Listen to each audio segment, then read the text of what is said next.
This is a CBS News special report. I'm Major Garrett in Washington. Good morning. It is yet another unprecedented day in our nation.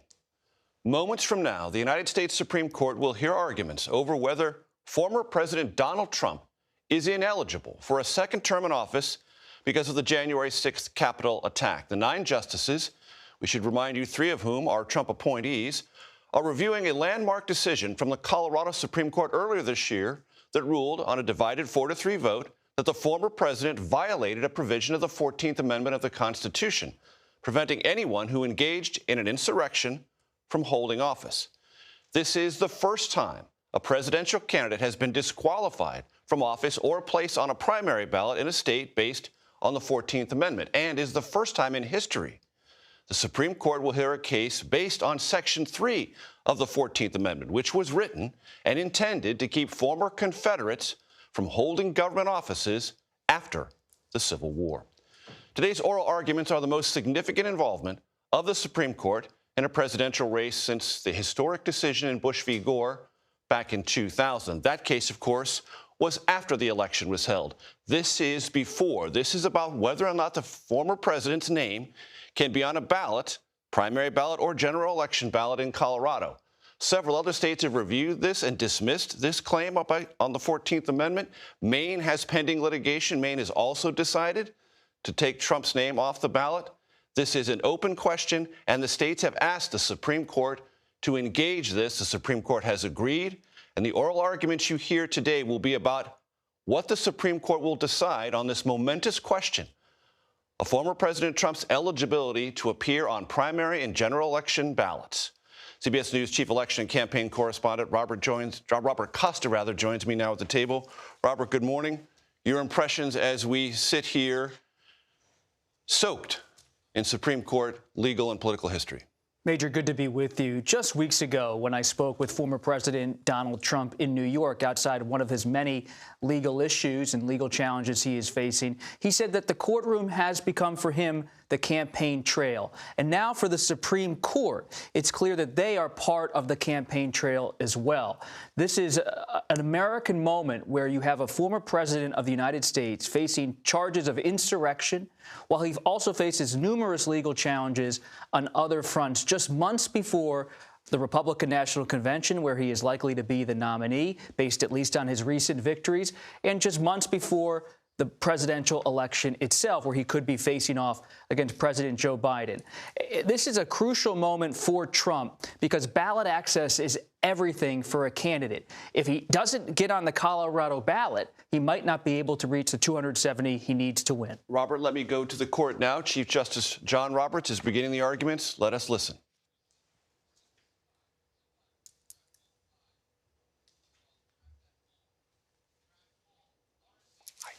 Independent reasons. The first reason is that President Trump is not covered by Section 3 because the president is not an officer of the United States, as that term is used throughout the Constitution. Officer of the United States refers only to appointed officials, and it does not encompass elected individuals such as the president or members of Congress. This is clear from the Commissions Clause, the Impeachment Clause, and the Appointments Clause, each of which uses officers of the United States to refer only to appointed and not elected officials. The second reason is that Section 3 cannot be used to exclude a presidential candidate from the ballot, even if that candidate is disqualified from serving as president under Section 3, because Congress can lift that disability after the candidate is elected, but before he takes office. A state cannot exclude any candidate for federal office from the ballot on account of Section 3, and any state that does so is violating the holding of term limits by altering the Constitution's qualifications for federal office. The Colorado Supreme Court's decision is no different from a state residency law that requires members of Congress to inhabit the state prior to Election Day, when the Constitution requires only that members of Congress inhabit the state that they represent when elected. In both situations, a state is accelerating the deadline to meet a constitutionally imposed qualification and is thereby violating the holding of term limits. And in this situation, A ruling from this court that affirms the decision below would not only violate term limits, but take away the votes of potentially tens of millions of Americans. I welcome the court's questions. Mr. Mitchell, would you, you didn't spend much time on your argument with respect to whether or not Section 3 is self-executing. So would you address that? And in doing that, your argument is that it's not self-executing, but then in that case, what would the role of the state be? Or is it entirely up to Congress to implement the disqualification in Section 3?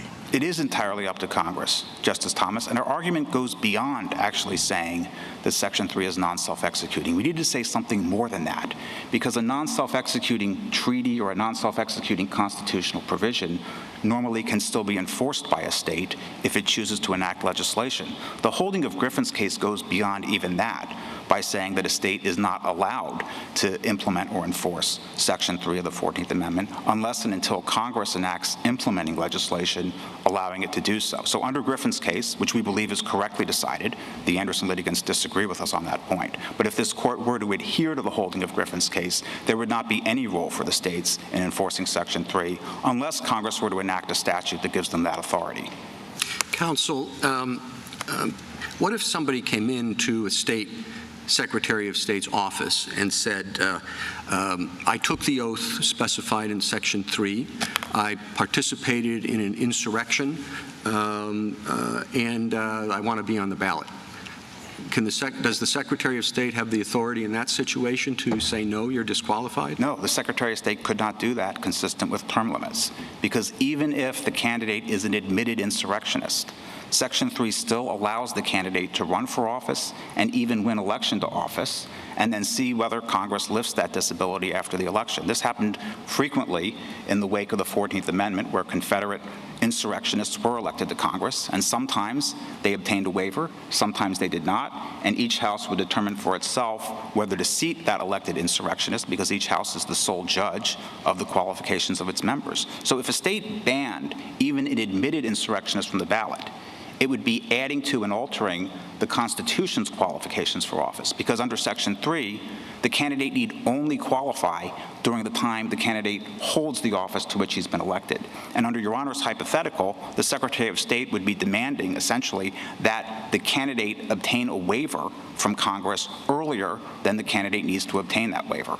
Well, even though it's pretty unlikely, or at least would be difficult for an individual who says, you know, I am an insurrectionist and I had taken the oath, that would require 2/3 of votes in Congress, right? Correct.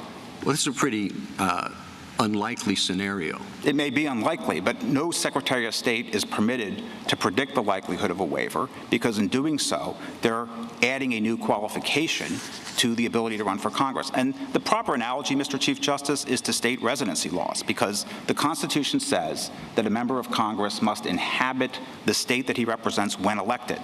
And the lower courts have all held, in reliance on term limits, that a state election official cannot move that deadline any earlier by requiring the candidate for Congress to inhabit the state. So even if somebody comes in and says, I'm a resident of the Secretary of State's office in Illinois, and says, I'm a resident of Indiana, I have been all my life, I want to run for office in Illinois, the Secretary of State can't say, no, you can't? Well, the question would be, is that person going to inhabit the state when the election is held? So if the candidate makes clear, perhaps through a sworn declaration or through his own statements, that he has no intention of relocating to that state before Election Day, then the Secretary of State would be enforcing an extant constitutional qualification rather than enforcing a new state-imposed qualification. And that's the key under term limits. Is the state in any way altering the criteria for a federal office, either for Congress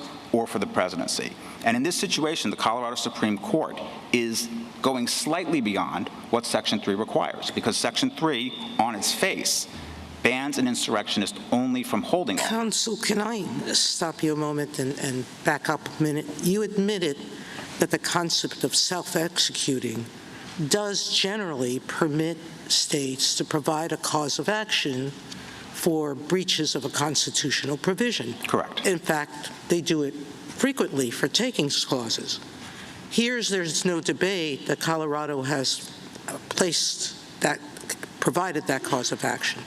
You want to go a step further and say that this, like the treaty clause, requires implementing legislation to permit the state to disqualify an insurrectionist. That's correct. So under Section 3. That's right. So history proves a lot to me and to my colleagues generally.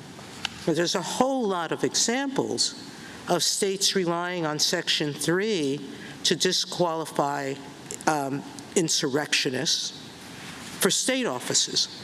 And you're basically telling us that you want us to go 2 steps further. You want to, maybe 3. You want us to say that self-execution doesn't mean what it generally means. You want us now to say it means that Congress must permit states or require states to stop insurrectionists from taking state office. And so this is a complete preemption in a way that's very rare, isn't it? Well, that's the only thing I would disagree. It's rare under the 14th Amendment. Oh, of course it's rare. This is a one-off situation. And, Your Honor, the only thing Well, it is one-off. I don't disagree with you.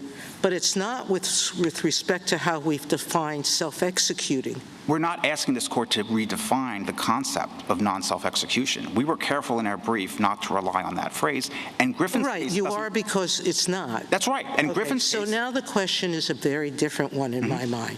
I understand what you're relying on, Griffin. Let's just be very clear. Right. Griffin was not a precedential Supreme Court decision. That's correct.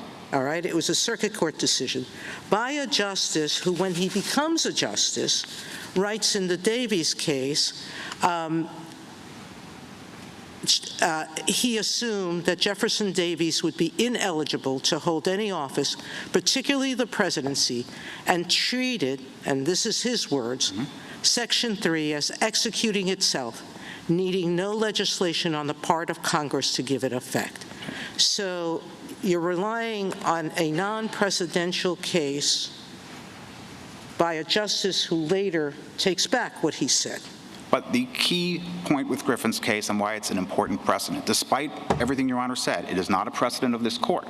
But Griffin's case provided the backdrop against which Congress legislated the Enforcement Act of 1870 when it first provided an enforcement mechanism for Section 3. And it did away with it later. It did away with it later. But that has nothing to say with respect to what Section 3 means. Can we get to the issue, which is, I think, one that I go back to that I started with, and very briefly, what sense does it say that states can't enforce Section 3 against their own officials? I mean, I think logically those are 2 separate issues in my mind.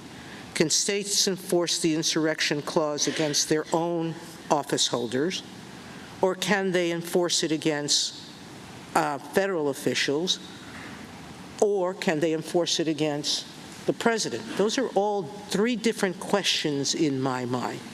And the answer to all 3 of those questions turns on whether this court agrees with the holding of Griffin's case. If Griffin's case is the proper enunciation of the law, then a state cannot do any of the things Your Honor suggested unless Congress gives it authority to do so. So a non-presidential decision that relies on policy doesn't look at the language, doesn't look at the history, doesn't analyze anything than the disruption that such a suit would bring, you want us to credit as presidential? Because Congress relied on Griffin's case when it enacted the Enforcement Act of 1870 and established... So, Mr. Mitchell, if I may interrupt, but just to clarify, I mean, this sounds like your reply brief, where it sounds like you're not making a constitutional argument, you're really making a statutory preemption argument. And is that what you're doing here? You're not saying that the Constitution gives you this rule. It's the kind of combination of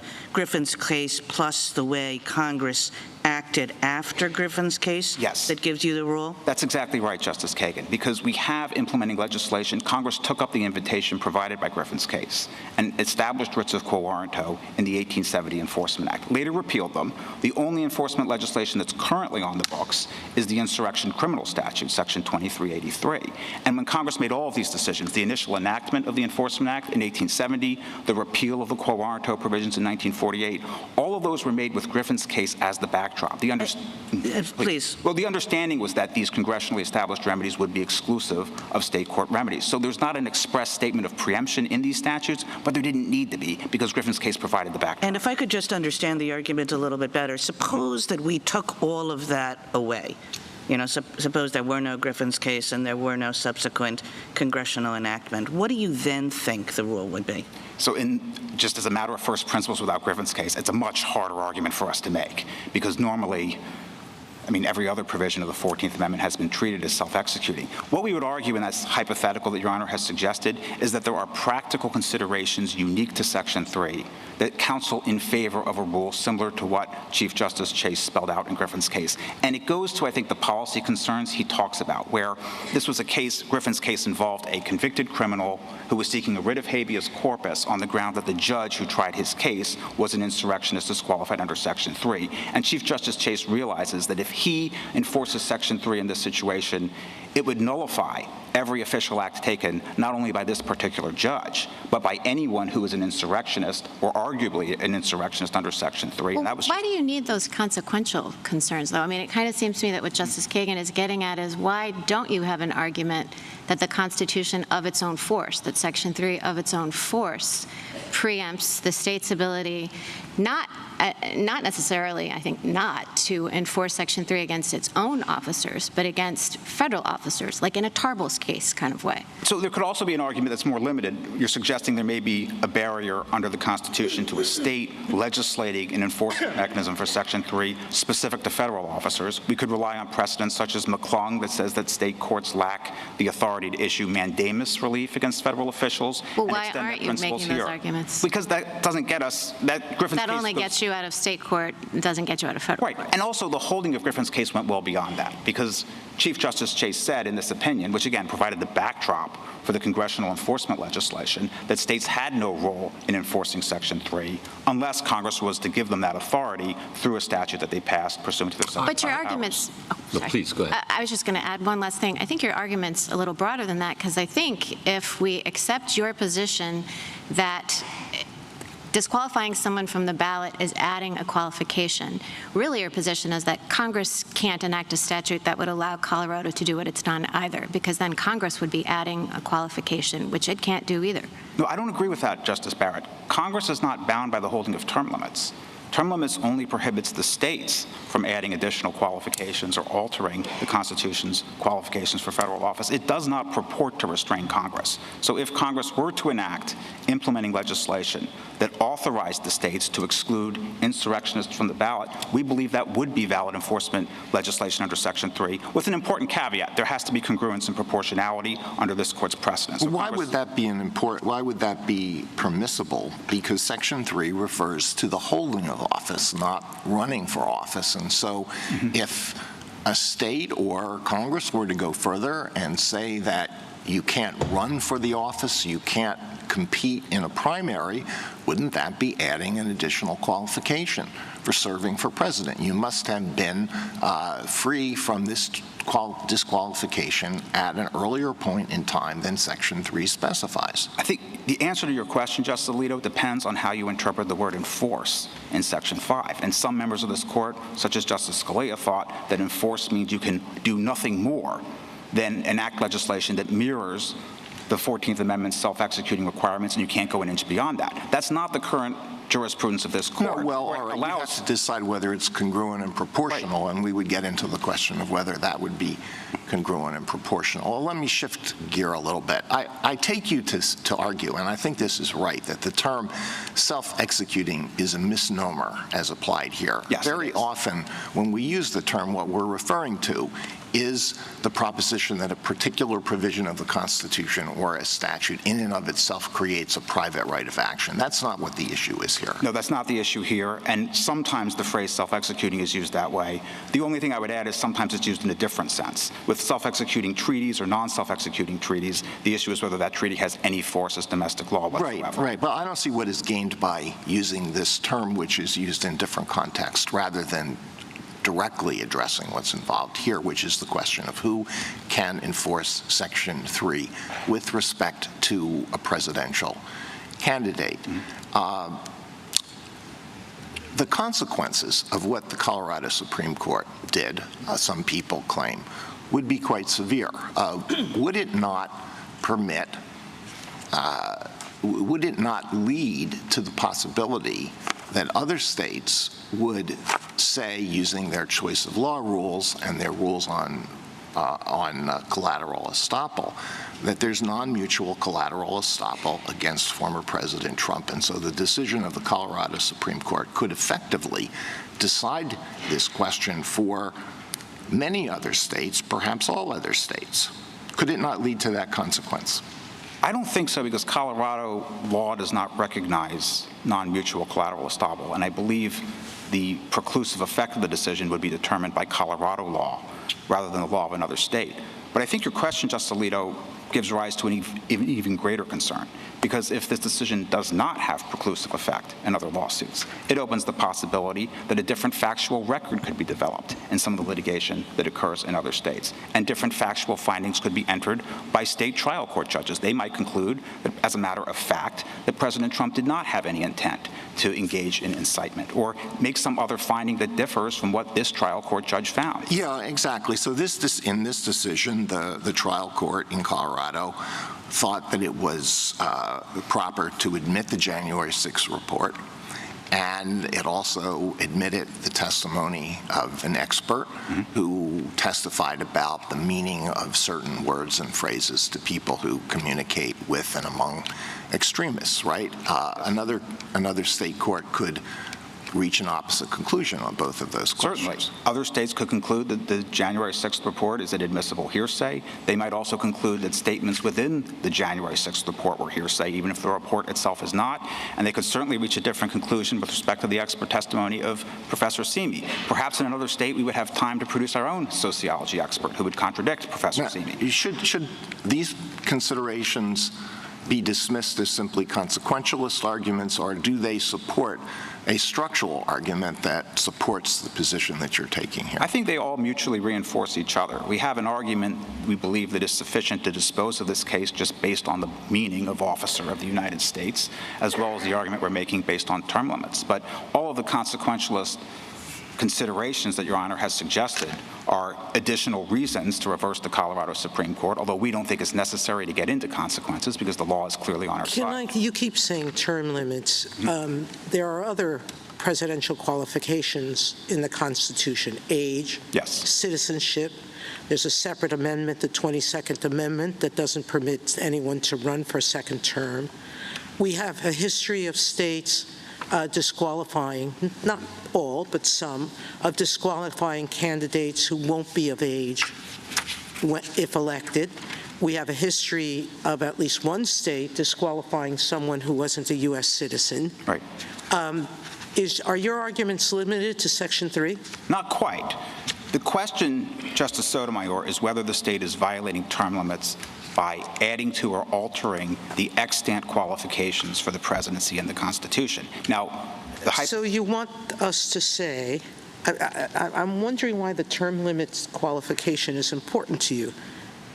Because are you setting up so that if some president runs for a third term, that a state can't disqualify him from the ballot? Of course a state can disqualify him from the ballot, because that is a qualification that is categorical. It's not defeasible by Congress. So a state is enforcing the Constitution when it says you can't appear on our ballot if you've already served 2 terms as president. The same if they're underage when elected, and the same if they're not a U.S. citizen. The same if they're not, well, the same if they're not a U.S. citizen for sure. The age is a little more nuanced because you can imagine a scenario where the person is 34 years old at the time of the election, but he turns 35 before inauguration. Well, then that would come up. That would probably come up to us at some point. The state would make a decision and say he's ineligible, and we would have to decide that question then. But my point is, so what? Adding qualifications to what term limit is your argument based on? You're I'm changing. just confused. Okay. With respect to maybe I'll start with the age example. If a state like Colorado says you can't appear on our presidential ballot unless you are 35 years old on the day of the election, that would be a violation of term limits because there could be a 34-year-old on the day of the election who turns 35 before Inauguration Day. What Colorado has done here, what their Supreme Court has done, is similar because under Section 3, President Trump needs to qualify during the time that he would hold office. And the Colorado Supreme Court is saying to President Trump, you have to show that you would qualify under Section 3 now, at the time of the election, or at the time that we, the state Supreme Court. Now I understand. So I just a point of clarification so we're all on the same page. When you say term limits, you mean our decision in the term limits case. Yes, I'm sorry. The constitutional provision governing term limits. Yes, U.S. term limits against Thornton. Maybe I should call it Thornton instead of term limits. I'm sorry. Does it have something to do with the fact that the particular circumstance that you're talking about can change? Is that what you mean? I'm trying to understand the distinction between the provision in the Constitution that relates to disqualification on the basis of insurrection behavior and these other provisions that Justice Sotomayor points out. They all seem to me to be extant constitutional requirements. So, but you're drawing a distinction. Right. I'm drawing a distinction because some of them are categorical. What do you mean by categorical? Whether or not you are an insurrectionist is or is not categorical? It is not categorical because Congress can lift the disability by a 2/3 vote. And but why does that change the initial determination of whether or not you fall into the category? I don't understand the fact that you can be excused from having been in the category.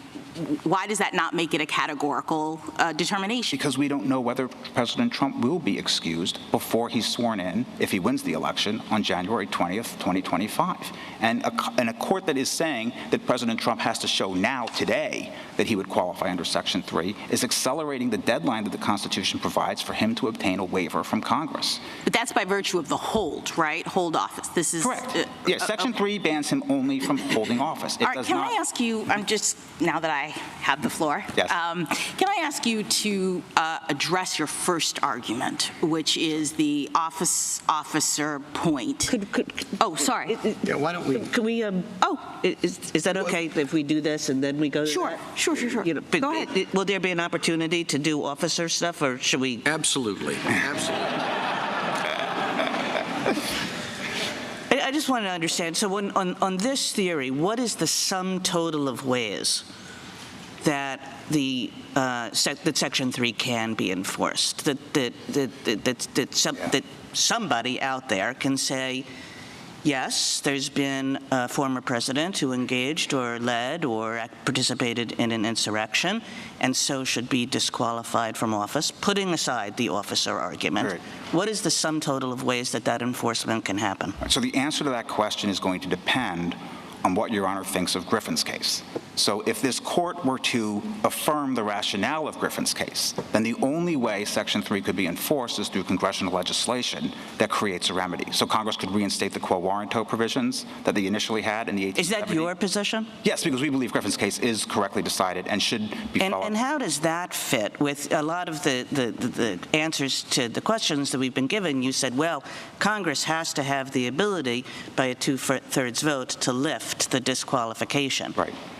But so too, I would think that provision would be in some tension with what you just said. Because if Congress has the ability to lift the vote by a 2/3 majority, then surely it can't be right that one house of Congress can do the exact same thing by a simple majority. Yeah, there certainly is some tension, Justice Kagan, and some commentators have pointed this out. Professor Bode and Professor Paulson criticized Griffin's case very sharply. Then I must be right. Well, we don't think this problem is fatal because To us, the two-thirds provision that allows Congress to lift a disability is something akin to a pardon power, where Congress, through enforcement legislation, creates a mechanism by which the insurrectionist issue is to be determined by some entity. It could be the legislature. In the case of an elected member of Congress, each house has the ability to judge the qualifications of their members. Or if it's outside the situation of Congress, it would be whatever Congress enacts. So when it was the writs of quo warranto, each federal prosecutor had the authority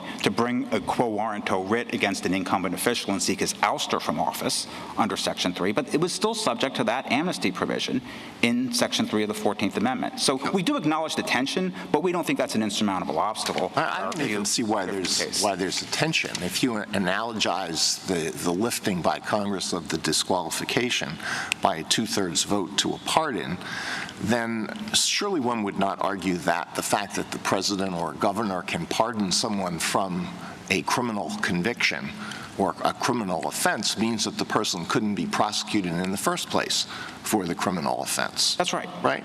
Yes. So I don't see what the tension is. They're two separate things. Did the person engage in this activity, which is prohibited? And second, even if the person did engage in the activity, are there reasons why the disqualification or should be lifted or the pardon should be granted? That's right. I mean, if the court accepts the holding of Griffin's case, that's exactly the regime that we would have. Yeah, I don't see there's a tension, but also there's a limit on what one can infer from the mere fact that Congress can lift the disqualification. You can't infer from that it is impermissible to have a prior determination that the person did engage in the insurrection. You can't make that inference. It's not logical. But I think what's intention is that you would have the exact same actor and say, look, that actor can lift the disqualification by a two-thirds vote. But you're saying only that actor can put the disqualification into effect in the first place, and it can do that by far less than two-thirds. It can do that just by a simple majority of one house. Or it could do that by doing nothing at all, if the holding of Griffin's case is correct, because just congressional inaction would effectively act as the only thing it takes to have no action is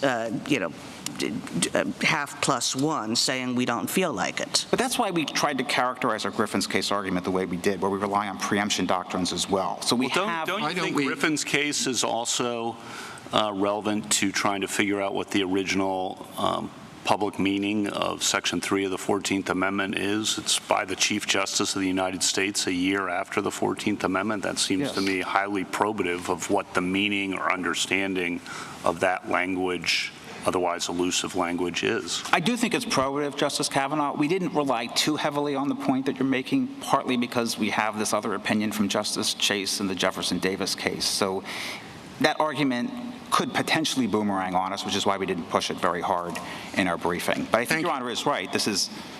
why don't you finish your sentence? It is relevant and probative for sure, but I think there is other evidence, too, that might perhaps undercut the usefulness of trying to characterize Griffin's case as completely emblematic of the original understanding. Now, why don't we move on to the officer point? Certainly. And Justice Jackson, I think you... Yeah, so I had a question about it because you're making a textualist argument, and as I look at Section 3, I see two parts of the first sentence of Section 3. The first is a list of offices that a disqualified person is barred from holding, and the second are specific circumstances that give rise to disqualification. So first, am I right about seeing that there are two different things happening in the first sentence of section? Okay. For sure. So are you arguing both in this case or just one? Are you arguing both that the office of the presidency should not be considered one of the barred offices and that a person who previously took the presidential oath is not subject to disqualification? We are arguing both, Your Honor. I don't see that in your brief. I see a lot of focus on the second, but not on the first. There is definitely more focus on the second, and we acknowledge that we have a somewhat heavier lift on the first point. Why? It seems to me that you have a list and president is not on it. That's certainly an argument in our favor, but they're also, with respect to officer of the United States, that's used repeatedly in the Constitution, in the Commissions Clause, in the Appointments Clause, and also in the Impeachment Clause, and every time it appears, it's used in a way that clearly excludes. No, I understand, but that's the second argument. So the first argument is we have a list of offices that a person is barred from holding, right? Yes. Under your theory or under the language of, and we see it begins with senator, representative, elector of the president and vice president, and all other civil or military officers. Offices under the United States. Offices under the United States. But the word president or vice president does not appear specifically in that list. So I guess I'm trying to understand, are you giving up that argument, and if so, why? No, we're not giving it up at all. You're right, the president and the vice president are not specifically listed. But the Anderson litigants claim that they are encompassed within the meaning of the phrase office under the United States. And do you agree that the framers would have put such a high and significant and important office, sort of smuggled it in through that catch-all phrase? We don't agree at all. That's why we're still making the argument that the presidency is excluded from the covered offices that are listed at the beginning of Section 3. I'm sorry. Your brief says you didn't take a position on that point. I'm sorry. And your brief said, I don't have the site, I apologize.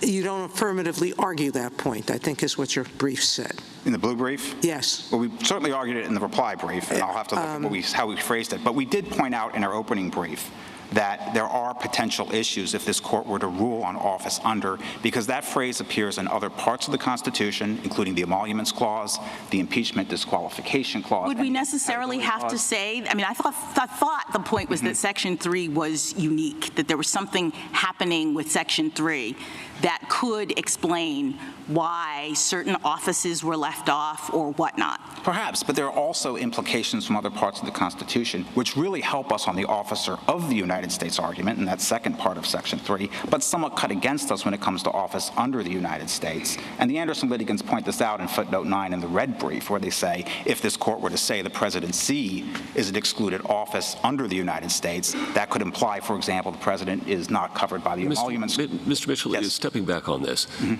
a lot hinges on the difference between, in your argument, between the term office and officer. Yes. And I guess I'm wondering, what theory do you have from an original understanding or a textualist perspective why those two terms so closely related would carry such different weight?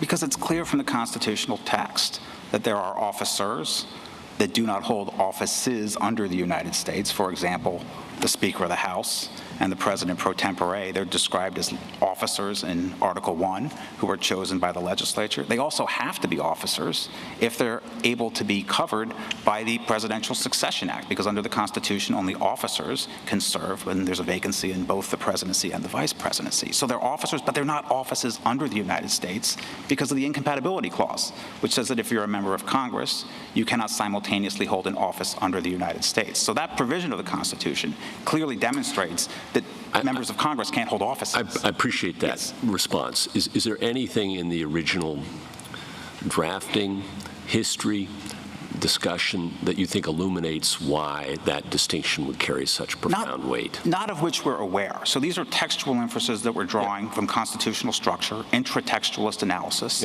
but we aren't relying necessarily on the thought processes of the people who drafted these provisions, because they're unknowable, but even if they were knowable, we're not sure they would be relevant in any event, because this language, especially in Section 3, was enacted as a compromise. There were certainly radical Republicans who wanted to go much further. If you look at some of the earlier drafts that were proposed, some people wanted to ban all insurrectionists from holding office, regardless of whether they previously swore an oath. Some people wanted to go further and ban them even from voting. Thank you. Thank you, counsel. I just have one very technical question.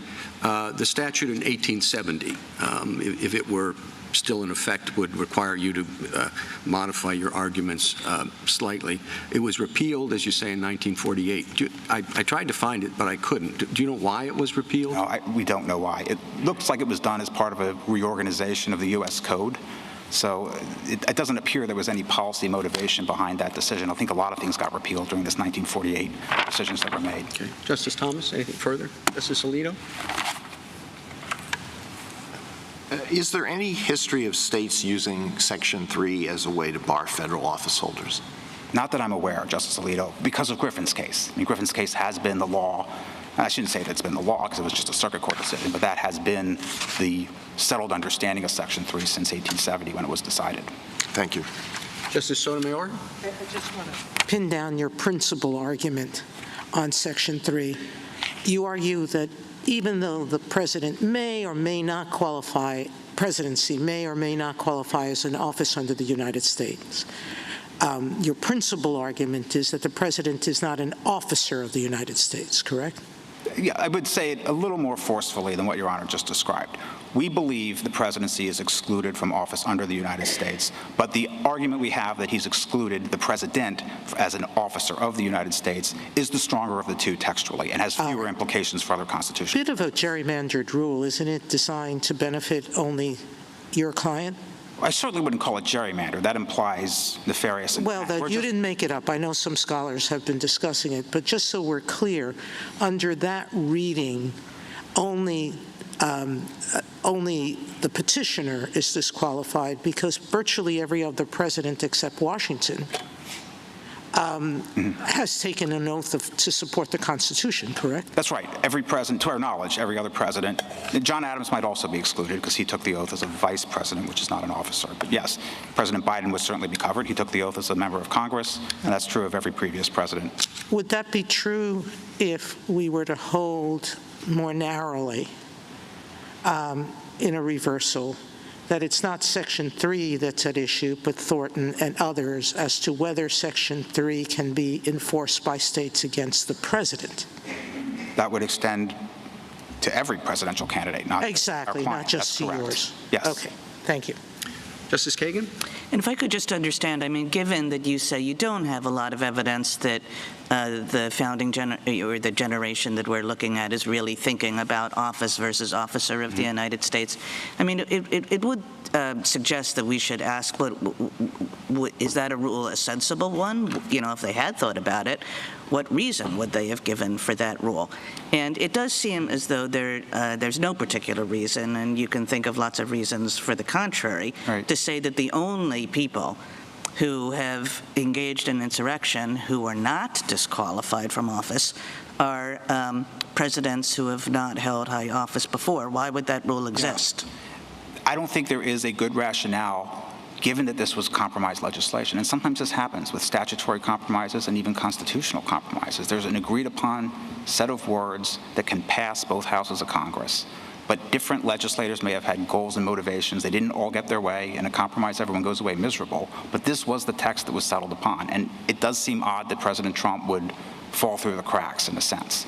But if officer of the United States means appointed officials, there's just no way he can be covered under Section 3. The court would have to reject our officer argument to get to that point. And is there any better reason if you go to the office argument that Justice Jackson was suggesting, is there any better reason for saying that an insurrectionist cannot hold the whole panoply of offices in the United States, but we're perfectly fine with that insurrectionist being president? I think that's an even tougher argument for us to make as a policy matter, because one would think of all offices, the presidency would be the one you'd want to keep out the Confederate insurrectionists. That's the commander-in-chief of the Army.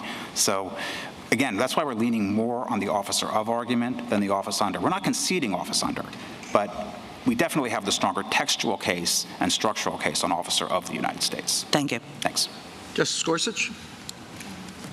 Respond to some of the specific textual arguments on the officer of with respect to the appointments clause, the impeachment clause, and some of the others. Yeah, so the way, I'll start with the commission's The ball has been bouncing Yeah. on that back and forth, and I wanted to see where you landed today. There are three different textual inferences that could be drawn from each of those provisions Your Honor just mentioned. But the commission's clause, I think, is the strongest because it says the president shall, commission all the officers of the United States. Shall is mandatory. All is all-encompassing, and the president doesn't commission himself, and he can't commission himself. So that's one of the first problems. I think the Anderson litigants are trying to say, there's somehow an implied exception there because the president obviously can't commission himself, so we should construe that to mean all officers of the United States besides the president. But you also have members of Congress who are not commissioned by the president, and that's because they're not officers of the United States. So the only sensible distinction that we can see, given the language of the commission's clause, is that officers of the United States are appointed officials, and elected officials, such as members of Congress, and the president and the vice president are not. And the impeachment clause reinforces that. The president, the vice president, and all civil officers of the United States shall be removed from office upon impeachment for and conviction of all high crimes and misdemeanors. The president and the vice president are listed separately from officers of the United States. And then, of course, the appointments clause, we know the president is not appointed pursuant to Article 2, neither is the vice president, neither are members of Congress, so they can't be officers either. And how does Article 1, Section 6 fit into this discussion? And this is about officers being in the line of succession? Yes, exactly. Right, so you have to be an officer to be in the line of succession. We have a federal statute that puts the Speaker and the President pro tempore in the line of succession. They are officers, but they're not officers of the United States because they're not subject to impeachment, they're not commissioned by the President, and they're not appointed pursuant to Article 2. So there is this gap between the term officer and the phrase officers of the United States, reinforcing the idea that officers of the United States is a term of art that doesn't refer just to federal office holders, which is what the Anderson litigants are claiming, but refers only to those who are appointed, not to those who are elected. Thank you. Justice Kavanaugh? And just make sure I understand how you're using Griffin's case again. Section 3 refers to insurrection and raises questions about who decides what processes are to be used. That's ratified in 1868. The next year, Chief Justice Chase opines that states do not have the authority, that only Congress has the authority to enforce that.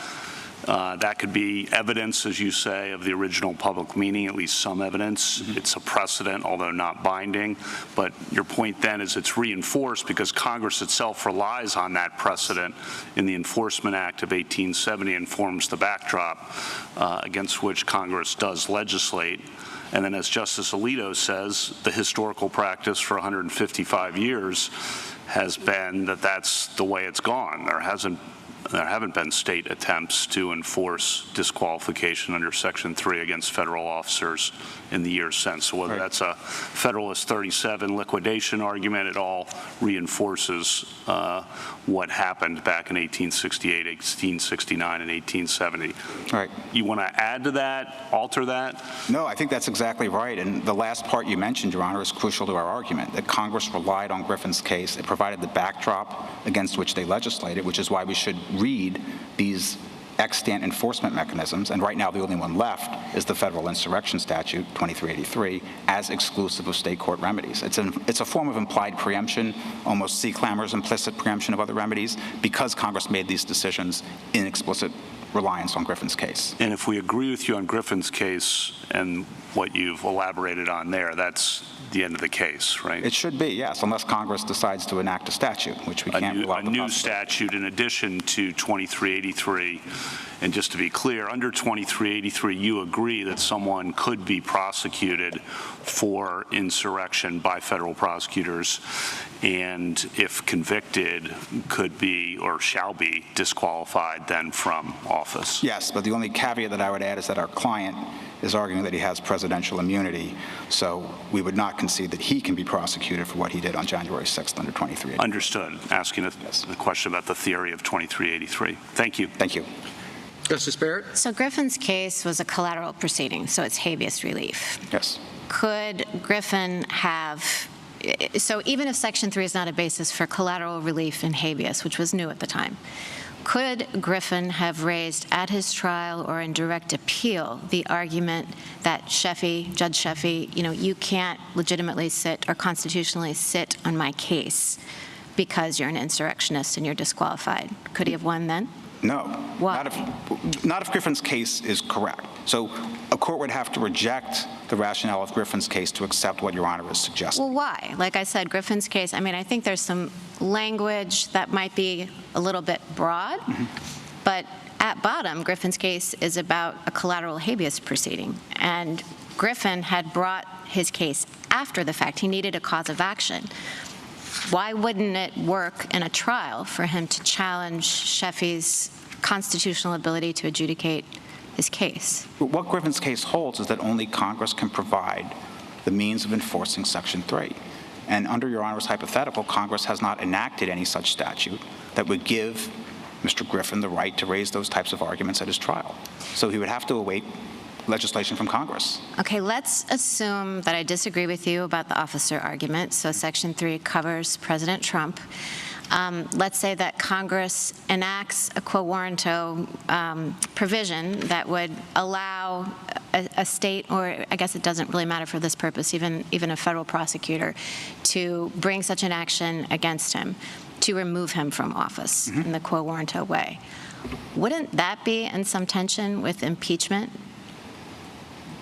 He would be extracted from office outside of the process of impeachment. Couldn't then President Trump simply say, well, the only way to get me out of office is the impeachment process and not this quo warranto action? So I don't know how that would play out, because the quo warranto actions that were brought, that I'm aware of, under the 1870 Enforcement Act, were brought against state officials. And Your Honor's impeachment hypothetical would apply not only to the president, but any federal officer of the United States. I know. So I don't know how that played out in the courts and whether anyone ever tried to argue that impeachment was the exclusive remedy for. Well, I don't think anybody did argue it. I guess what I'm asking is, you said it's Congress's exclusive province. Yes. And you also said that it has to apply, after one is holding office, is elected. And I'm asking whether then the implication of your argument is that Congress could not enact such a provision that applied against federal office holders that were covered by Section 3 as opposed to state ones. I believe they could.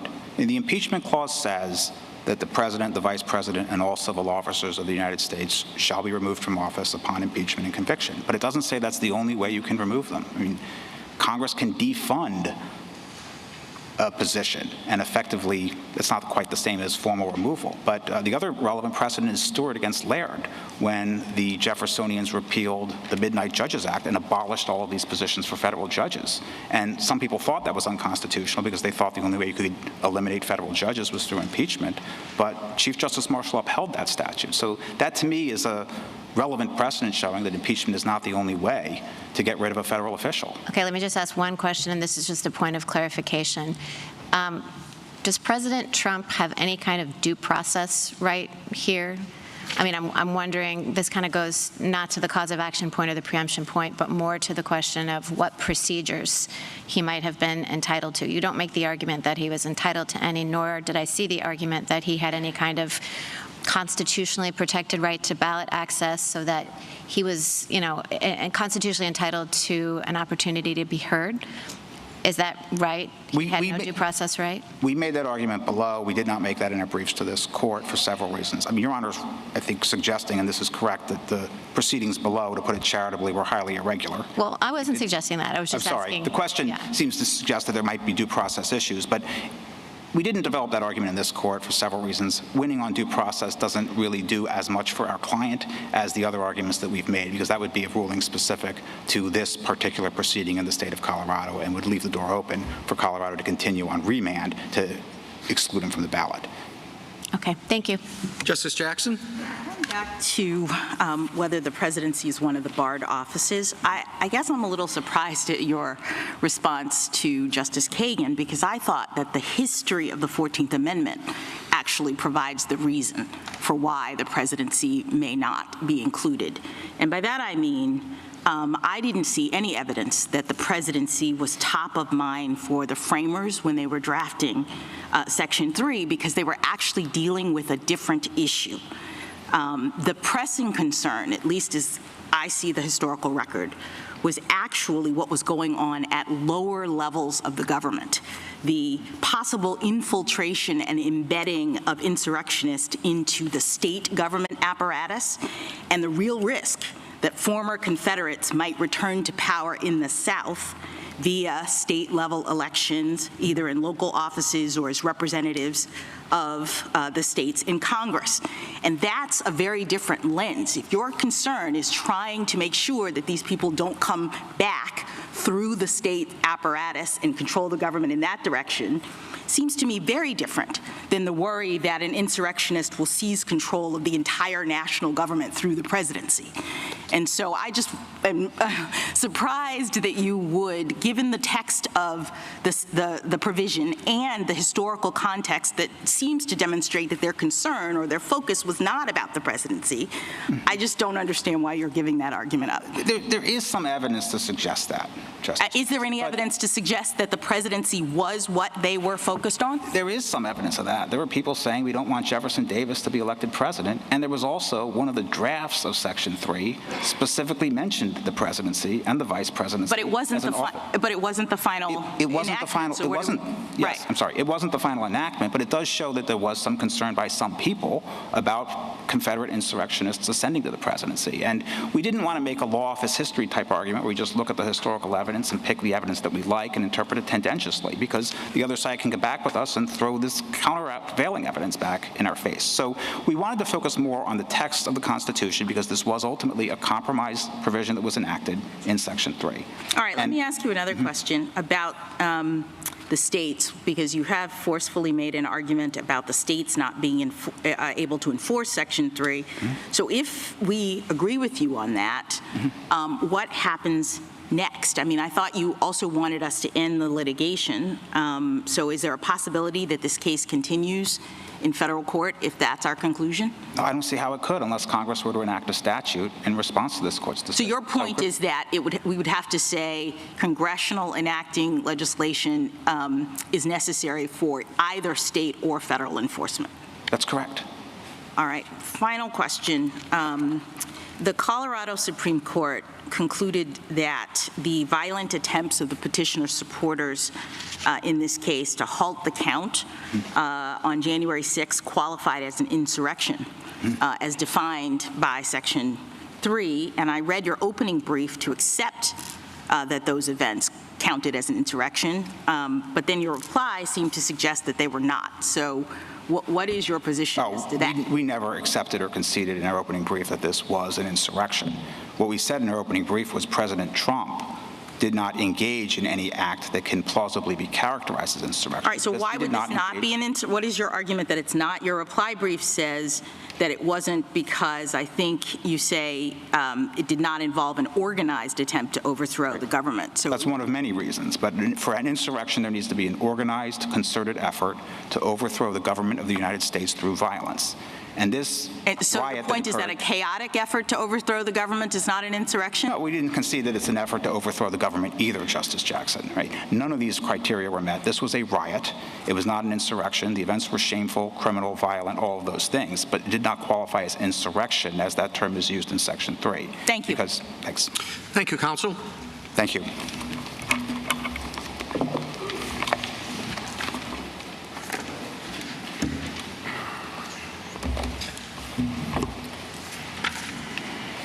Mr. Murray? Mr. Chief Justice, and may it please the court, we are here because for the first time since the War of 1812, our nation's capital came under violent assault. For the first time in history, the attack was incited by a sitting president of the United States to disrupt the peaceful transfer of presidential power. By engaging in insurrection against the Constitution, President Trump disqualified himself from public office. As we heard earlier, President Trump's main argument is that this court should create a special exemption to Section 3 that would apply to him and to him alone.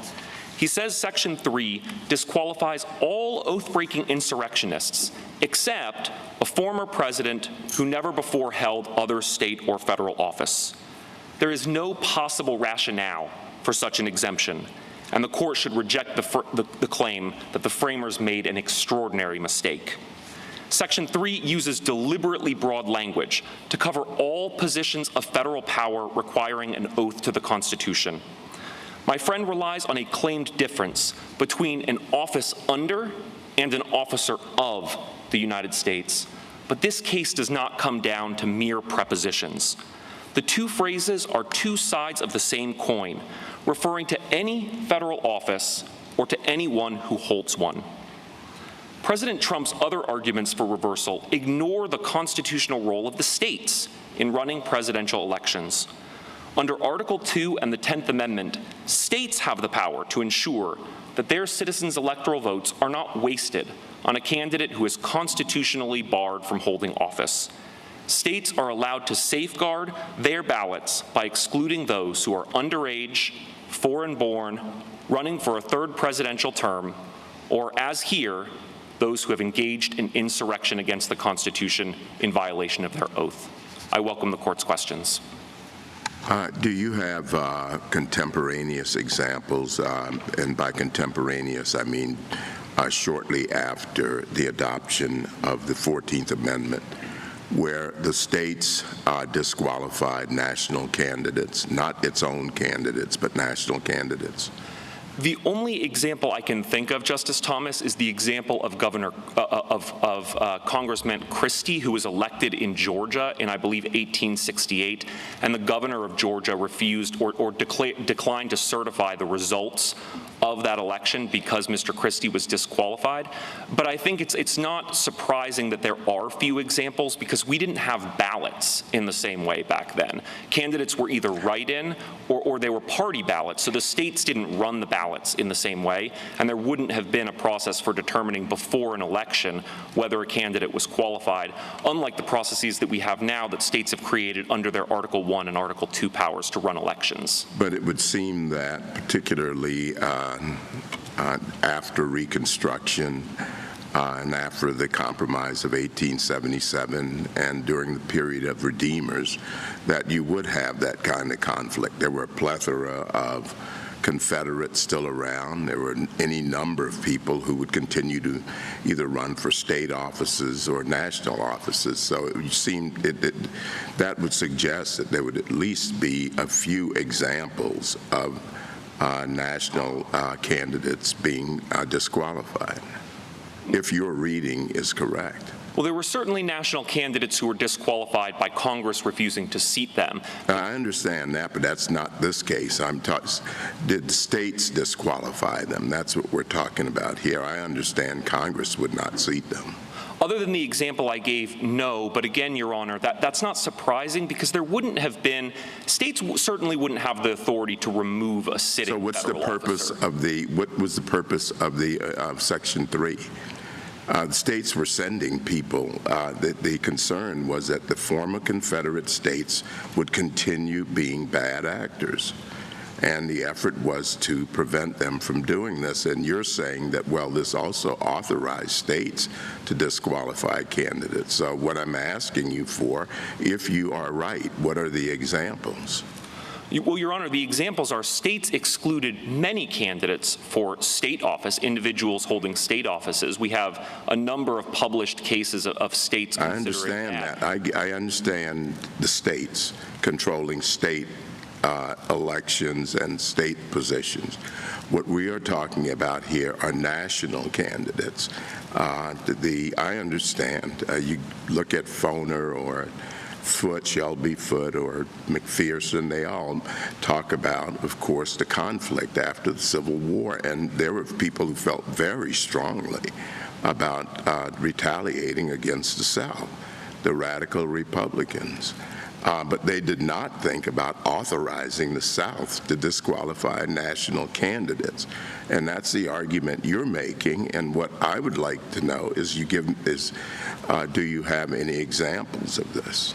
Many of those historians have filed briefs in our support in this case, making the point that the idea of the 14th Amendment was that both states and the federal government would ensure rights, and that if states failed to do so, the federal government certainly would also step in. But I think the reason why there aren't examples of states doing this is an idiosyncratic one of the fact that elections worked differently back then. States have a background power under Article 2 and the 10th Amendment to run presidential elections. They didn't use that power to police ballot access until about the 1890s. And by the 1890s, everyone had received amnesty and these issues had become moot. So I don't think the history tells us. Sort of look at Justice Thomas's question sort of from the 30,000-foot level. I mean, the whole point of the 14th Amendment was to restrict state power, right? States shall not abridge privileges of immunity. They won't deprive people of property without due process. They won't deny equal protection. And on the other hand, it augmented federal power under Section 5. Congress has the power to enforce it. So wouldn't that be the last place that you'd look for authorization for the states, including Confederate states, to enforce, implicitly authorized, to enforce the presidential election process?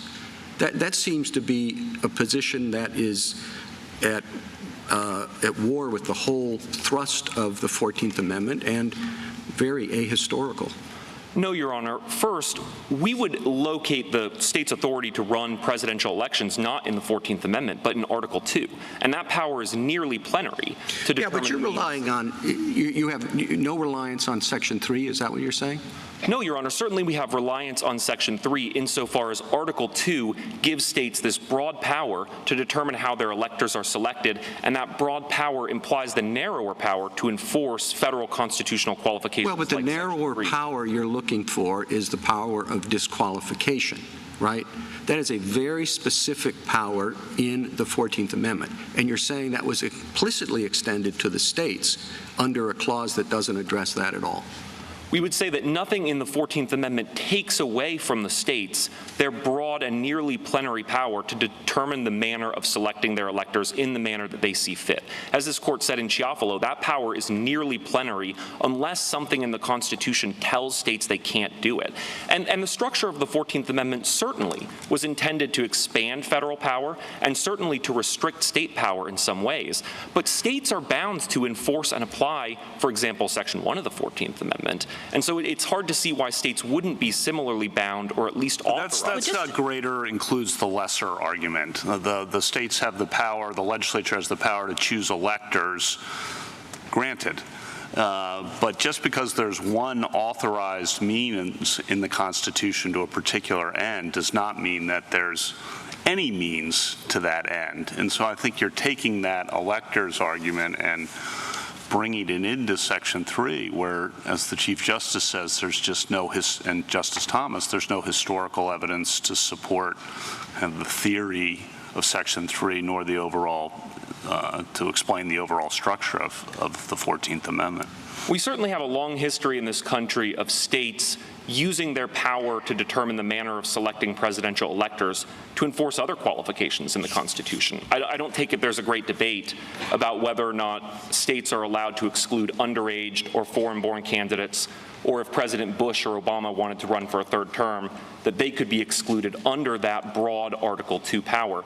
I don't see why Section 3 should be treated any differently. Section 3 speaks in the same. Well, when you look at Section 3, the term insurrection jumps out. And the questions are, what does that mean? How do you define it? Who decides? Who decides whether someone engaged in it? What processes, as Justice Barrett alluded to, what processes are appropriate for figuring out whether someone did engage in that? And that's all of what Chief Justice Chase focused on a year after the 14th Amendment to say, these are difficult questions, and you look right at Section 5 of the 14th Amendment, as the Chief Justice said, and that tells you Congress has the primary role here. I think what's different is the processes, the definition, who decides questions really jump out at you when you look at Section 3.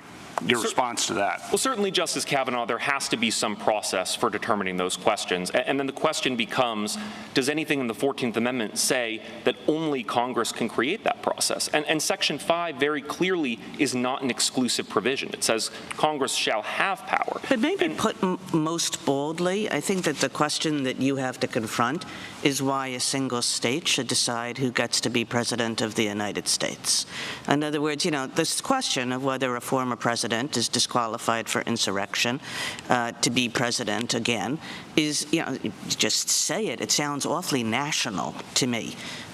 So whatever means there are to enforce it would suggest that they have to be federal, national means. Why does, if you weren't from Colorado and you were from Wisconsin or you were from Michigan, and it really, what the Michigan Secretary of State did is going to make the difference between whether candidate A is elected or candidate B is elected.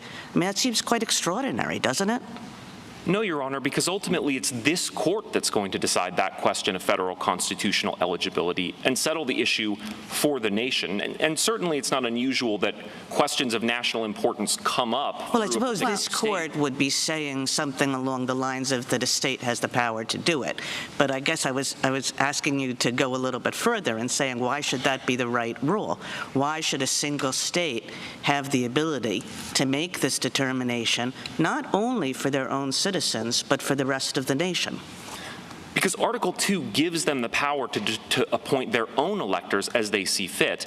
But if they're going to use a federal constitutional qualification as a ballot access determinant, then it's creating a federal constitutional question that then this court decides, and other courts, other states, if this court affirms the decision below, determining that President Trump is ineligible to be president, other states would still have to determine what effect that would have on their own state's law and state procedure. Well, I mean, if we affirmed and we said he was ineligible to be president, yes, maybe some states would say, well, we're going to keep him on the ballot anyway. But I mean, really, it's going to have, as Justice Kagan said, the effect of Colorado deciding. And it's true. I just want to push back a little bit on, well, it's a national thing because this court will decide it.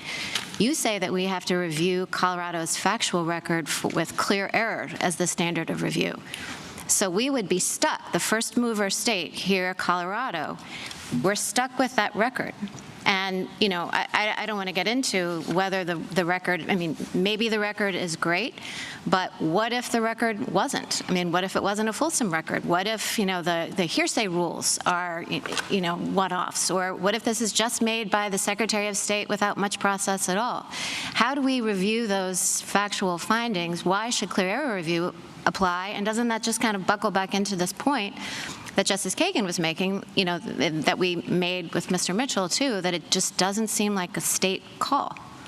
3 points, Your Honor. The first is that ordinarily, of course, this court reviews factual findings for clear error, but President Trump made the point in his reply brief that sometimes on constitutional questions that require a uniform resolution, this court can do something more like a Bose Corp-style independent review of the factual record. And we would have no objection to that, given that the record here, really the facts that are disputed here are incredibly narrow. The essence of our case is President Trump's own statements that he made in public view for all to see. But then that's saying that in this context, which is very high stakes, if we review the facts essentially de novo, you want us all to just watch the video of the ellipse and then make a decision without any deference to or guidance from lower court fact-finding? That's unusual. Well, ultimately, President Trump himself urges this court to decide the merits of his eligibility on the factual record here at page 2 of his brief. He's never at any point in this proceeding suggested there was something else that needed to be in the factual record, any other witnesses that he wanted to call to present his case. And again, the essence of our case is his own statements, and in particular, his own videotaped statements on the ellipse. Mr. Murray, just to circle back to, I'm sorry to interrupt, but I wanted to, before we left it, wanted to circle back to where Justice Kagan was. Do you agree that the state's powers here over its ballot for a federal officer election have to come from some constitutional authority? Members of this court have disagreed about that. I'm asking you. The majority of this court has said that those powers come from Article 2, but we think that the result is the same whether the court locates it in Article 2 or in a reserved power under the 10th Amendment. But you accept that this court has held. You're not contesting this or asking us to revisit that decision in Thornton or term limits or whatever you want to call it, that it has to come from some federal constitutional authority. No, we are not, Your Honor. Okay. And here we're not talking about the qualifications clause, right? Nobody's talking about whether he's 35 years old or natural born, whatever, right? Not at issue, okay. We're talking about something under the 14th Amendment and Section 3, so that's where you have to find your authority, right? We find our authority in Article 2, in states' plenary power to run their elections. Federal election, but this is for a federal office. It has to come from the Constitution, and you're seeking to enforce Section 3. We're suggesting that in their broad power to determine them to select presidential electors in any manner they see fit, they can take account of Section 3 and apply Section 3. Could they do it without Section 3? Could they disqualify somebody for, on whatever basis they wanted outside of the qualifications clause? That would run into term limits, I would think so, right? So it has to come back to Section 3. And if that's true, how does that work, given that Section 3 speaks about holding office, not who may run for office? It was a point Mr. Mitchell was making earlier, and I just wanted to give you a chance to respond to it, because it seems to me that you're asking to enforce in an election context a provision of the Constitution that speaks to holding office. So it's different than the qualifications clause, which is all about who can run and then serve. Yeah. I don't know that it is different. Okay. Other qualifications for office similarly talk about eligibility for the office. There's nothing unconstitutional about a 30-year-old trying to get on the ballot. Except for this disability can be removed, right, under Section 3. That's what's different about it. So thoughts on that? Well, the fact that there's an extraordinary provision for removing the disability does not negate the fact that the disability exists today, and it's existed since January 6, 2021, when President Trump engaged in insurrection against the Constitution. So were his actions after that date, before he left office, ultra vires? Is that where your theory leads? Well, that would raise the separate question of whether one can collaterally attack the actions of a de facto officer. And that may be the one place in Griffin's case at the very end where we would agree, which is when Justice Chase said, I've talked to my Supreme Court colleagues and we unanimously agree that you can't collaterally attack all official actions of an officer who's in fact holding the position under Section. But just circle back to where we started, right? That this is Section 3, your authority has to come from there, and it's about holding office, and it's a particular kind of disability that can be removed by Congress, and it's the only one like that, right? They can't remove age or citizenship. How should that inform our thoughts about a state's efforts to regulate the ballot for a federal office? The colloquy that my friend had with Justice Alito earlier, I think, is illustrative here. The fact that Congress has an extraordinary removal power does not negate that the disability exists today and exists indefinitely into the future, much like the fact that the president can pardon somebody for a criminal conviction doesn't make that conviction somehow contingent. And I would note that if President Trump were appointed to an office today, if he were appointed as a state judge, he could not hold that office, which shows that the disability exists now. And the fact that Congress has a power to remove the disability doesn't negate the present qualification, nor does it implicitly bestow on President Trump a constitutional right to run for offices that he cannot hold in violation of state law and state procedure under Article 2. In fact, there was a congressional action to permit Confederate officers or people who supported the Confederacy to hold office before the 14th Amendment, correct? So there must have been a thought that there was a pre-existing disqualification. That's absolutely right. There were a flood of amnesty requests even before Section 3 went into effect, because everybody understood at the time that those people would be disqualified the moment that Section 3 was enacted forever unless they received amnesty. Counselor, what do you do with what would seem to me to be plain consequences of your position? If Colorado's position is upheld, surely there will be disqualification proceedings on the other side, and some of those will succeed. Some of them will have different standards of proof. Some of them will have different rules about evidence. Maybe the Senate report won't be accepted in others because it's hearsay. Maybe it's beyond a reasonable doubt, whatever. In very quick order, I would expect, although my predictions have never been correct, I would expect that a goodly number of states will say, whoever the Democratic candidate is, you're off the ballot, and others, for the Republican candidate, you're off the ballot, and it'll come down to just a handful of states that are going to decide the presidential election. That's a pretty daunting consequence. Well, certainly, Your Honor, the fact that there are potential frivolous applications of a constitutional provision isn't a reason. Well, no, hold on. I mean, you might think they're frivolous, but probably the people who are bringing them may not think they're frivolous. Insurrection is a broad term, and if there's some debate about it, I suppose that will go into the decision, and then eventually what we would be deciding whether there was an insurrection when one president did something as opposed to when somebody else did something else. And what do we do? Do we wait until near the time of counting the ballots and sort of go through which states are valid and which states aren't?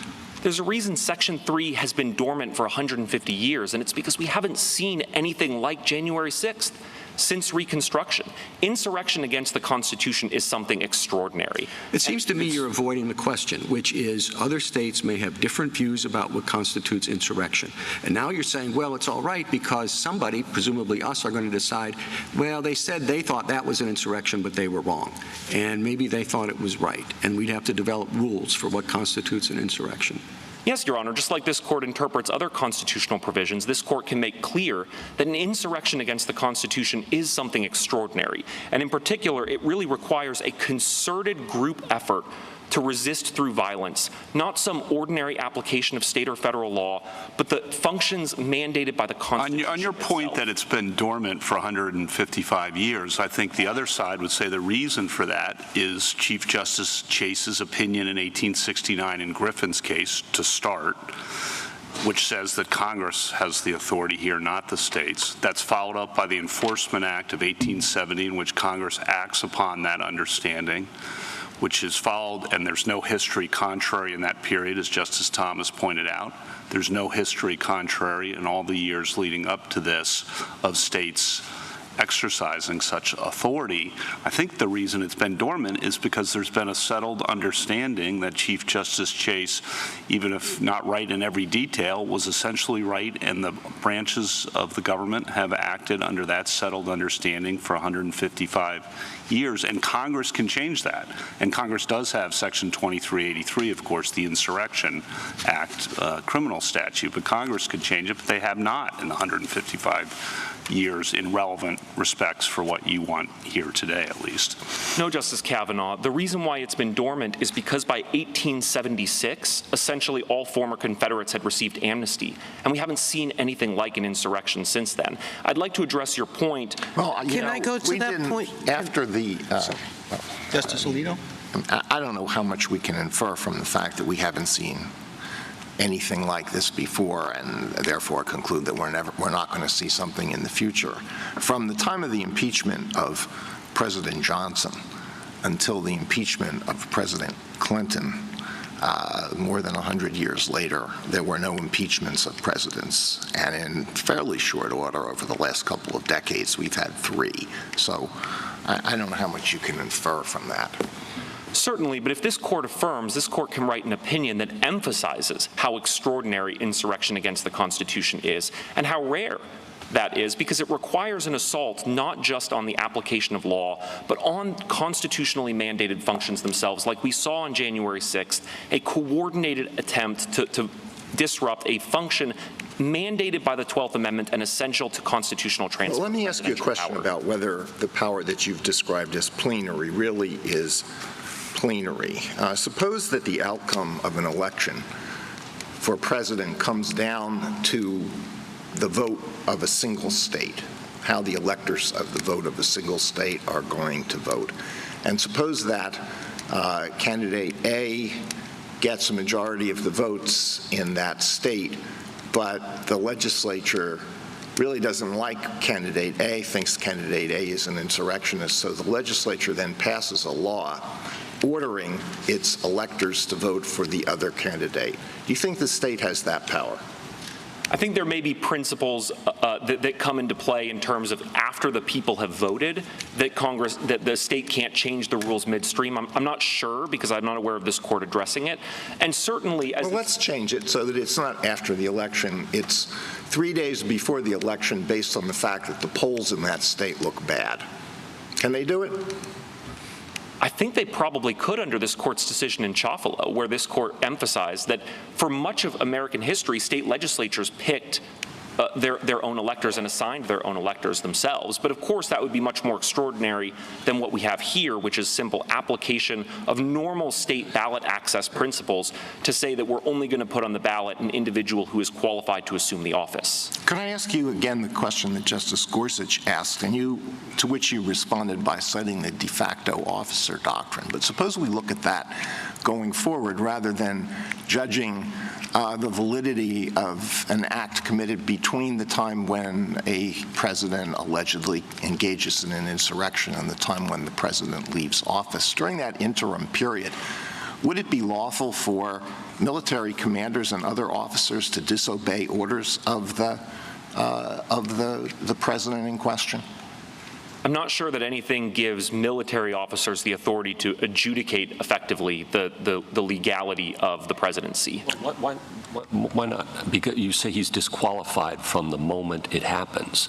Now, I understand the de facto officer doctrine might be used to prohibit people from seeking judicial remedies for decisions that take place after the date he was disqualified.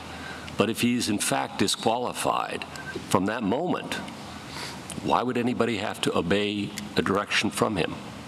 Well, ultimately, there still has to be some kind of procedure in place to adjudicate the disqualification. Certainly, Congress could impeach a sitting president, but that's the only remedy I'm aware of that exists for removal or otherwise negating the authority of a sitting president. Why? Well, on what theory? Because the Section 3 speaks about disqualification from holding office. You say he is disqualified from holding office from the moment it happens. Correct, but nevertheless... So it operates, you say that there's no legislation necessary. I thought that was the whole theory of your case. And no procedure necessary. It happens automatically. Well, certainly you need a procedure in order to have any remedy to enforce the disqualification, which is that's a whole separate question. That's the de facto doctrine. It doesn't work here. Okay, put that aside. He's disqualified from the moment, self-executing, done. And I would think that a person who would receive a direction from that person, the president, former president, in your view, would be free to act as he or she wishes without regard to that individual. I don't think so, because I think, again, the de facto officer doctrine would nevertheless come into play to say this is... No, de facto, that doesn't work, Mr. Murray, because de facto officer is to ratify the conduct that's done afterwards and insulate it from judicial review. Put that aside. I'm not going to say it again. Put it aside, okay? I think Justice Alito's asking a very different question, a more pointed one, and more difficult one for you, I understand, but I think it deserves an answer. On your theory, would anything compel a lower official to obey an order from, in your view, the former president?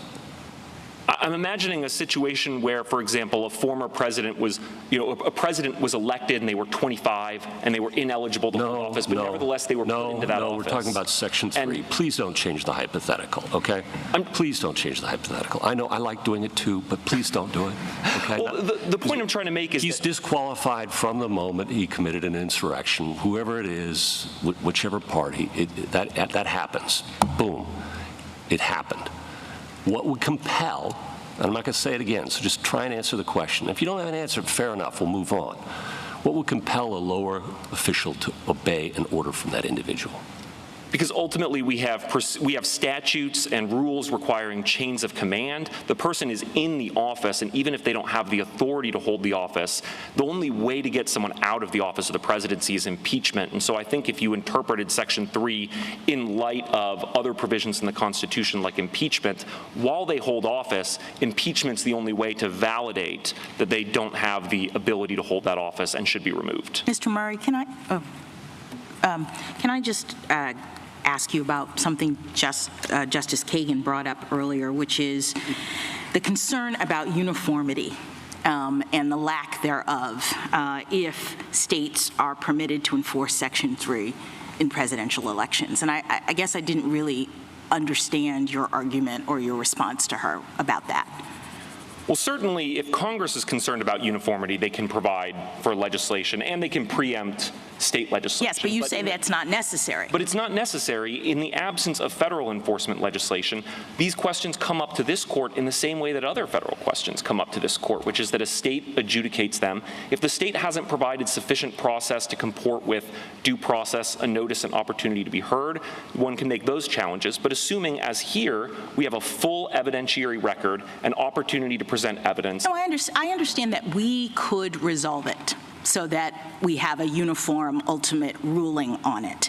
I guess my question is why the framers would have designed a system that could result in interim disuniformity in this way, where we have elections pending and different states suddenly saying you're eligible, you're not, on the basis of this kind of thing. Well, what they were concerned most about was ensuring that insurrectionists and rebels don't hold office. And so once one understands the sort of imperative that they had to ensure that oathbreakers wouldn't take office, it would be a little bit odd to say that states can't enforce it, that only the federal government can enforce it, and that Congress can essentially rip the heart out of Section 3 by a simple majority just by failing to pass enforcement legislation. Federalism creates redundancy, and here, the fact that states have the ability to enforce it as well, absent federal preemption, provides an additional layer of safeguards around what really Section 3. Yeah, and I'll ask you about the history when I get a chance again. Thank you. Thank you, counsel. Justice Thomas? Justice Alito? Suppose there's a country that proclaims again and again and again that the United States is its biggest enemy, and suppose that the President of the United States, for diplomatic reasons, think that it's in the best interests of the United States to provide funds or release funds so that they can be used by that country. Could a state determine that that person has given aid and comfort to the enemy and therefore keep that person off the ballot? No, Your Honor. This court has never interpreted the aid and comfort language, which also is present in the treason clause. But commentators have suggested, it's been rarely applied because treason prosecutions are so rare, but commentators have suggested that, first of all, that aid and comfort really only applies in the context of a declared war, or at least an adversarial relationship where there is, in fact, a war between two countries.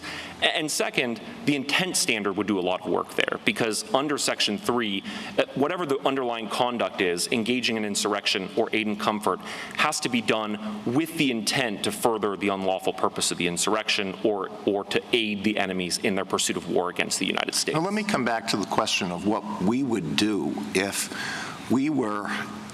different states had adjudicated the question of whether former President Trump is an insurrectionist using a different record, different rulings on the admissibility of evidence, perhaps different standards of proof. Then what would we do?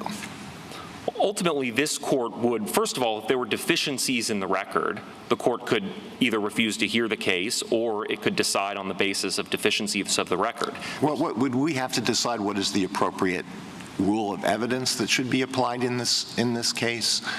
Would we have to decide what is the appropriate standard of proof? Would we give any deference to these findings by state court judges, some of whom may be elected?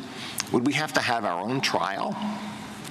No, Your Honor. This court takes the evidentiary record as it's given, and here we have an evidentiary record that all the parties agree is sufficient for a decision in this case. And then, as I discussed earlier, there's a possibility of a Bose Corp independent review of the facts. But ultimately, what we have here is an insurrection that was incited in plain sight. But you're really not answering my question. It's not helpful if you don't do that. Suppose we have two different records, two different bodies of evidence, two different rulings on questions of admissibility, two different standards of proof, two different sets of fact findings by two different judges, or maybe multiple judges in multiple states. Then what do we do? Well, first, this court would set the legal standard, and then it would decide which view of the record was correct, I think, under that. If this court had two cases, which view of what record? Which record? If this court had two cases before it, and both of the records were sufficient insofar as both sides had the opportunity to present their case and the essential facts in the record that everyone agreed was sufficient for decision, then this court would have to look at the evidence presented and decide which which holding was correct and then decide that issue for the country. And certainly here, when there is a complete record, lower courts then will be applying that decision, and I think it's unlikely that any court would say, we're going to reach a different decision than the U.S. Supreme Court did, particularly if the court relies on the facts, the indisputable facts of what President Trump said on video and in his Twitter feed, which is really the essence of our case here. Well, you had an expert, let's just take that example, had an expert testify about the meaning of what President Trump said. But do you think it's possible that a different state court would apply Daubert differently and say that this person should not be allowed to express an expert opinion on that question? Do you think that's beyond the realm of imagination? Not at all, Your Honor. 2 points on that. Number one, President Trump didn't appeal the admission of that evidence in this case. But number two, the second point is that Professor Simi really, he didn't opine on the meaning of President Trump's words. He opined on the effect that those words had on violent extremists. And the essence of his testimony was built around videotaped statements of President Trump himself, encouraging, inciting, and praising political violence. Well, I'm not taking a position one way or the other about whether the expert's testimony should have been admitted or anything like that, or the meaning of President Trump's words. I'm just trying to get you to grapple with what some people have seen as the consequences of the argument that you're advancing, which is that there will be conflicts in decisions among the states, that different states will disqualify different candidates. But I'm not getting a whole lot of help from you about how this would not be an unmanageable situation. If this court writes an opinion affirming on the basis of the indisputable facts of what President Trump said on January 6th and in the weeks leading up to it, and his virtual confession on Twitter after the fact, then it would be reversible error for any other state to conclude otherwise on that question of federal law. Or at the very least, this court could address that when those issues come up, but it seems unlikely. Justice Sotomayor? There's two sides to the other side's position. The first is that it's not self-executing. I want to put that aside. Deal with if we were to hold that states don't have the right to enforce or create a cause of action in this situation. They want the flip to say that no, but even Congress can't do it because they need implementing legislation. Address that argument. Because assume we rule that states don't have it, what would you have us say for the other side of the argument? One of my colleagues says you need, or not then Chief Justice, but Circuit Court Justice Chase said, which is that somehow you need implementing legislation, like the 1870 Act. You seem to say that's not true because they could decide not to seat a candidate, et cetera. So I don't know that legislation's necessary. And certainly there are historical examples of members of Congress under Congress's Article 1 power to judge the qualifications of its members, of members of Congress refusing to seat ineligible candidates under Section 3 who have won election. In the context of the presidency, I think it would create a number of really difficult issues if the court says there's no procedure for determining President Trump's eligibility until after the election. And then what happens when members of Congress on January 6th, when they count the electoral votes, say we're not going to count electoral votes cast for President Trump because he's disqualified under Section 3 under the Electoral Count Reform Act. A number of the amicus briefs, such as those of Professor Ginsburg, Hassan, and Foley, have made the point that that is kind of a disenfranchisement and constitutional crisis in the making, and is all the more reason to address those issues now in a judicial process on a full evidentiary record so that everybody can have certainty on those issues before they go to the polls. Justice Kagan? Mr. Murray, you relied on the state's extensive powers under the Electors Clause. You talked about the states having a role in enacting, typical ballot access provisions. I guess, you know, it strikes me that we've put some limits on that, and I'll just give you Anderson versus Celebrezzi as an example of that, where we said, in fact, states are limited in who they can take off a ballot, and that was a case about minor party candidates. But the reason was that one state's decision to take a candidate off the ballot affects everybody else's rights. And we talked about the pervasive national interest in the selection of candidates for national office. We talked about how an individual state's decision would have an impact beyond its own borders. So if that goes for minor political party candidates, why doesn't it go a fortiori for the situation in this case? Well, certainly constitutional principles like Section 3 apply to everybody, but in Celebrezzi, the issue there was a First Amendment question. And certainly there's no doubt that states' exercise of their power under Article 2 is constrained by First Amendment principles. And in that case, the state law deadlines for when a minor party candidate got on the ballot just came too soon to be reactive to what major parties had done and therefore risk disenfranchising people who were disillusioned with who the major parties had picked. And it raised First Amendment problems. Here, there's no real First Amendment problem, and a state is just trying to enforce an existing qualification that's baked into our constitutional fabric. Yeah, I guess, you know, it did come up in the First Amendment, but there's a broader principle there, and it's a broader principle about who has power over certain things in our federal system. And, you know, within our federal system, states have great power over many different areas, but that there's some broader principle about that there are certain national questions where states are not the repository of authority. And I took a lot, First Amendment, not First Amendment, a lot of Anderson's reasoning is really about that. Like, what's a state doing deciding who gets to, who other citizens get to vote for president? Colorado is not deciding who other states get to vote for president. It's deciding how to assign its own electors under its Article 2 power. And the Constitution grants them that broad power. Well, but the effect of that is obvious, yes?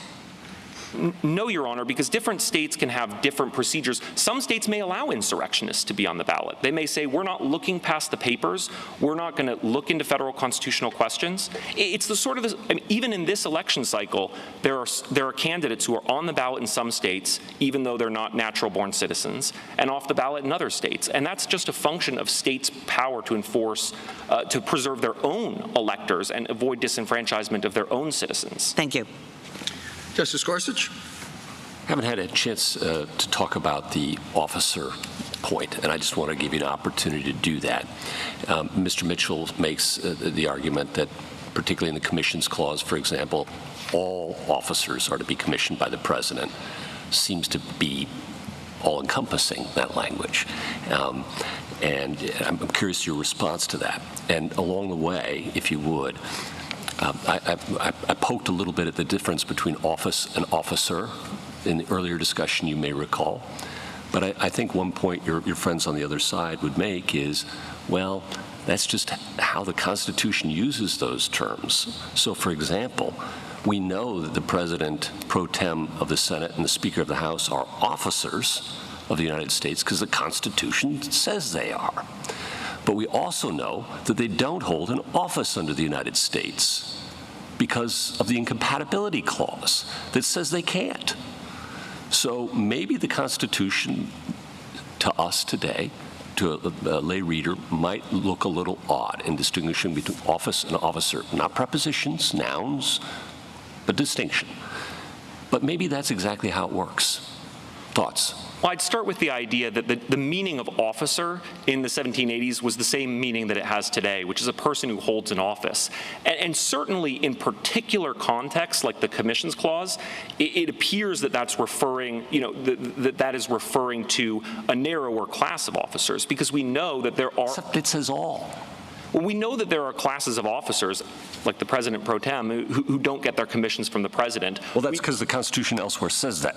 We know that the Appointments Clause refers to a class of officers who get their appointment from the Constitution itself, rather than from presidential appointment. People who get their commissions from the President himself are not commissioned by the President. And so if you read the Appointments Clause in line with the Commissions Clause, then the Commissions Clause is really talking about the President's power. If one needs a commission, it's the President who grants it.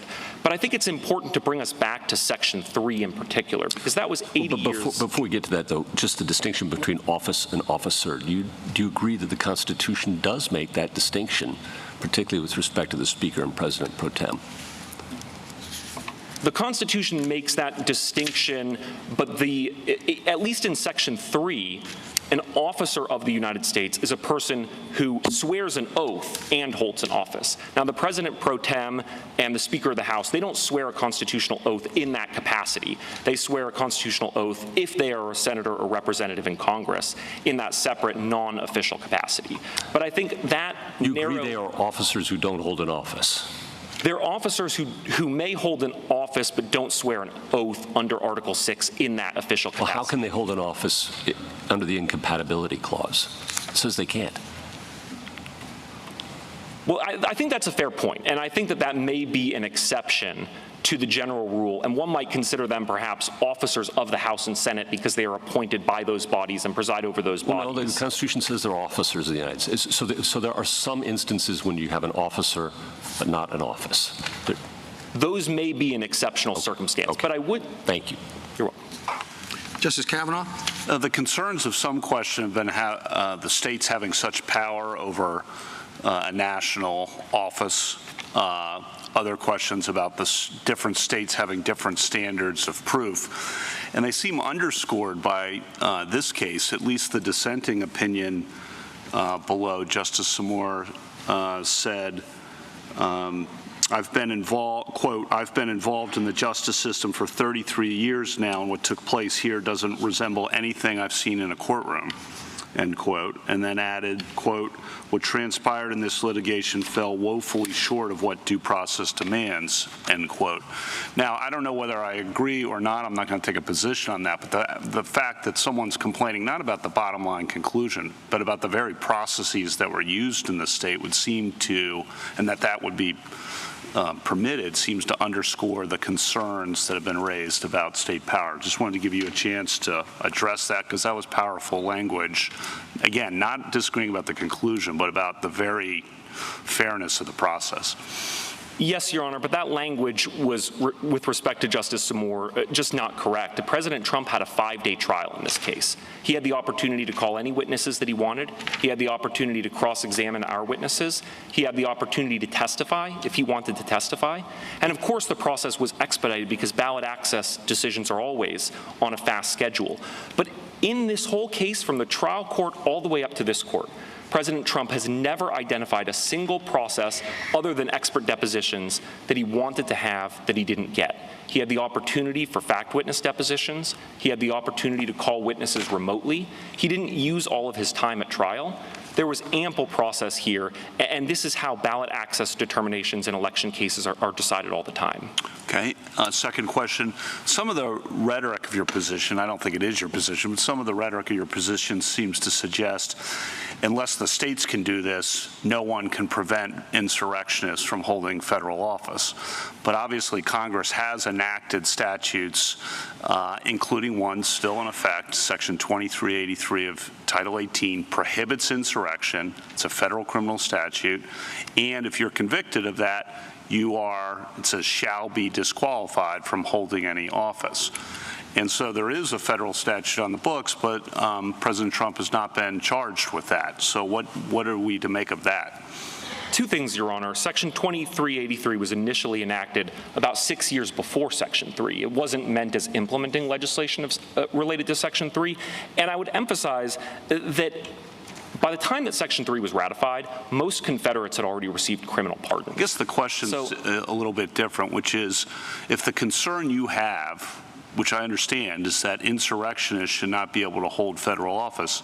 There is a tool to ensure that that does not happen, namely federal prosecution of insurrectionists. And if convicted, Congress made clear you are automatically barred from holding a federal office. That tool exists, you agree, and could be used, but has not, could be used against someone who committed insurrection. You agree with that? That's absolutely right, Your Honor. But I would just make the point that the framers of Section 3 clearly understood that criminal prosecutions weren't sufficient because oftentimes insurrectionists go unpunished, as was the case in the Civil War, and that the least we can do is impose a civil disqualification penalty so that even if we don't have the stomach to throw someone in jail. Well, they had the quo warranto provision that was in effect then from 1870 until 1948, but then obviously that dropped out and hasn't been seen as necessary since then. Last question, in trying to figure out what Section 3 means, and to the extent it's elusive language or vague language, what about the idea that we should think about democracy, think about the right of the people to elect candidates of their choice, of letting the people decide, because your position has the effect of disenfranchising voters to a significant degree. And should that be something, does that come in when we think about should we read Section 3 this way or read it that way? What about the background principle, if you agree, of democracy? I'd like to make 3 points on that, Justice Kavanaugh. The first is that constitutional safeguards are for the purpose of safeguarding our democracy, not just for the next election cycle, but for generations to come. And second, Section 3 is designed to protect our democracy in that very way. The framers of Section 3 knew from painful experience that those who had violently broken their oaths to the Constitution couldn't be trusted to hold power again because they could dismantle our constitutional democracy from within. And so they created a democratic safety valve. President Trump can go ask Congress to give him amnesty by a 2/3 vote. But unless he does that, our Constitution protects us from insurrectionists. And third, this case illustrates the danger of refusing to apply Section 3 as written, because the reason we're here is that President Trump tried to disenfranchise 80 million Americans who voted against him, and the Constitution doesn't require that he be given another chance. Thank you. Justice Barrett?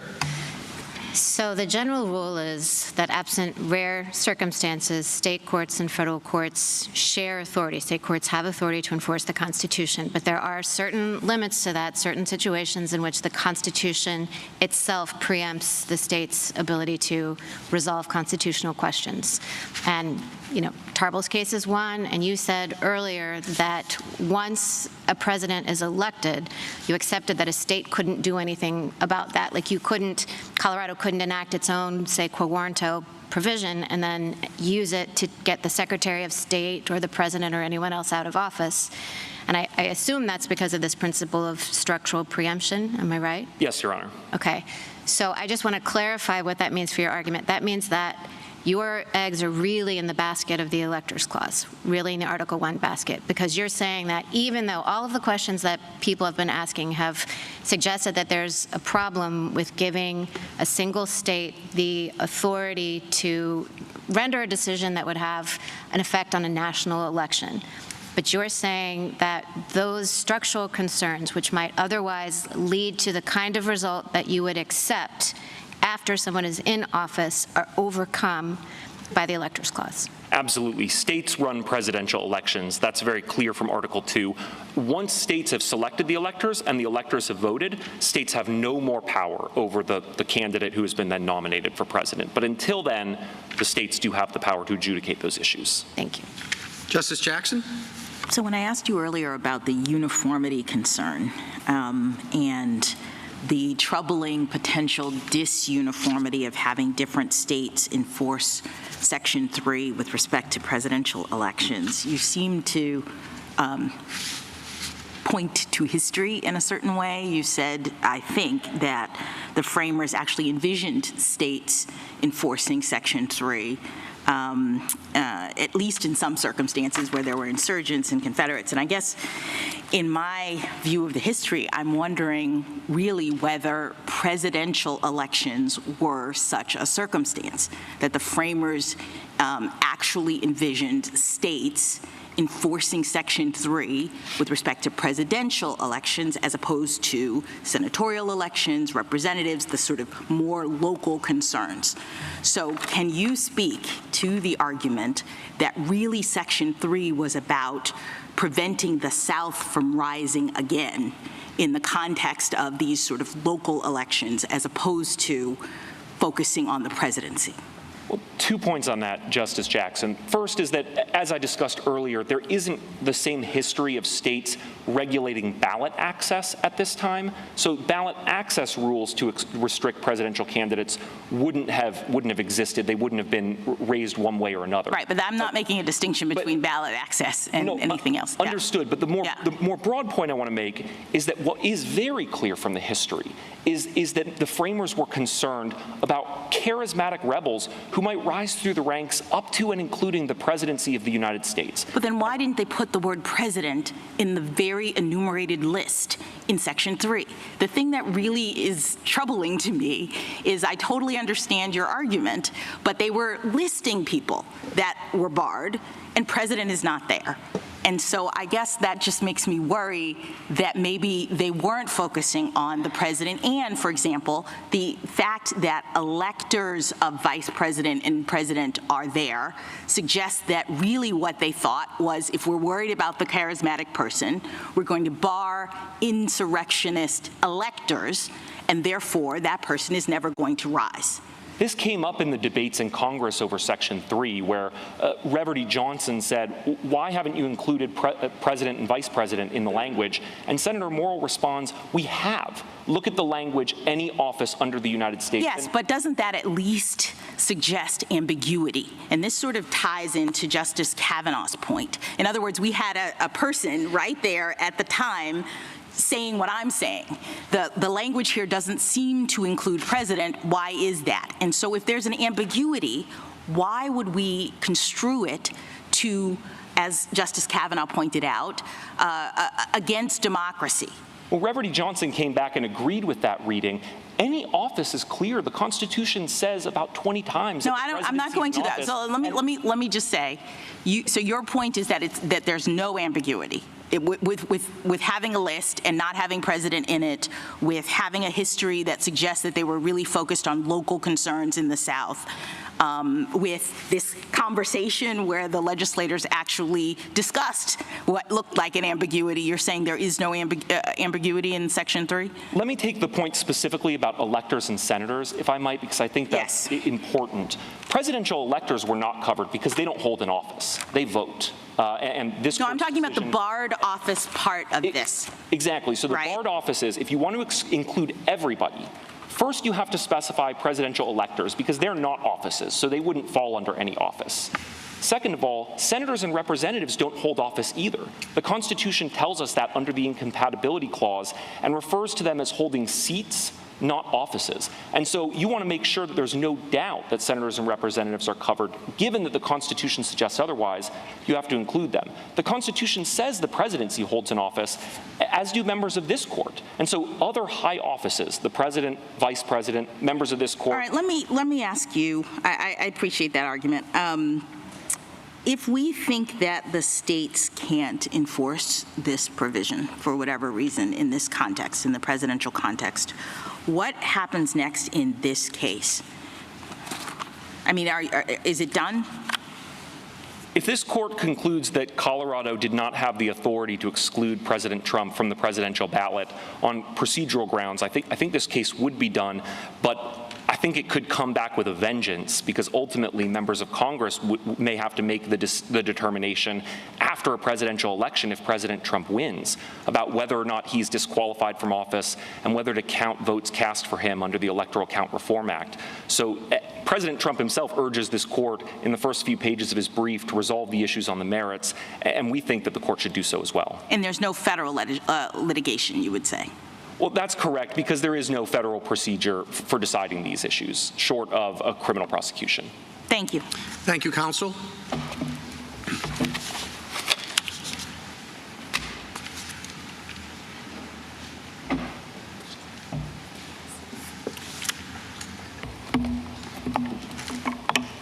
Ms. Stevenson? Mr. Mr. Chief Justice. Mr. Anderson. No, Stevenson. That's right. I'm sorry. Mr. Chief Justice, and may it please the Court.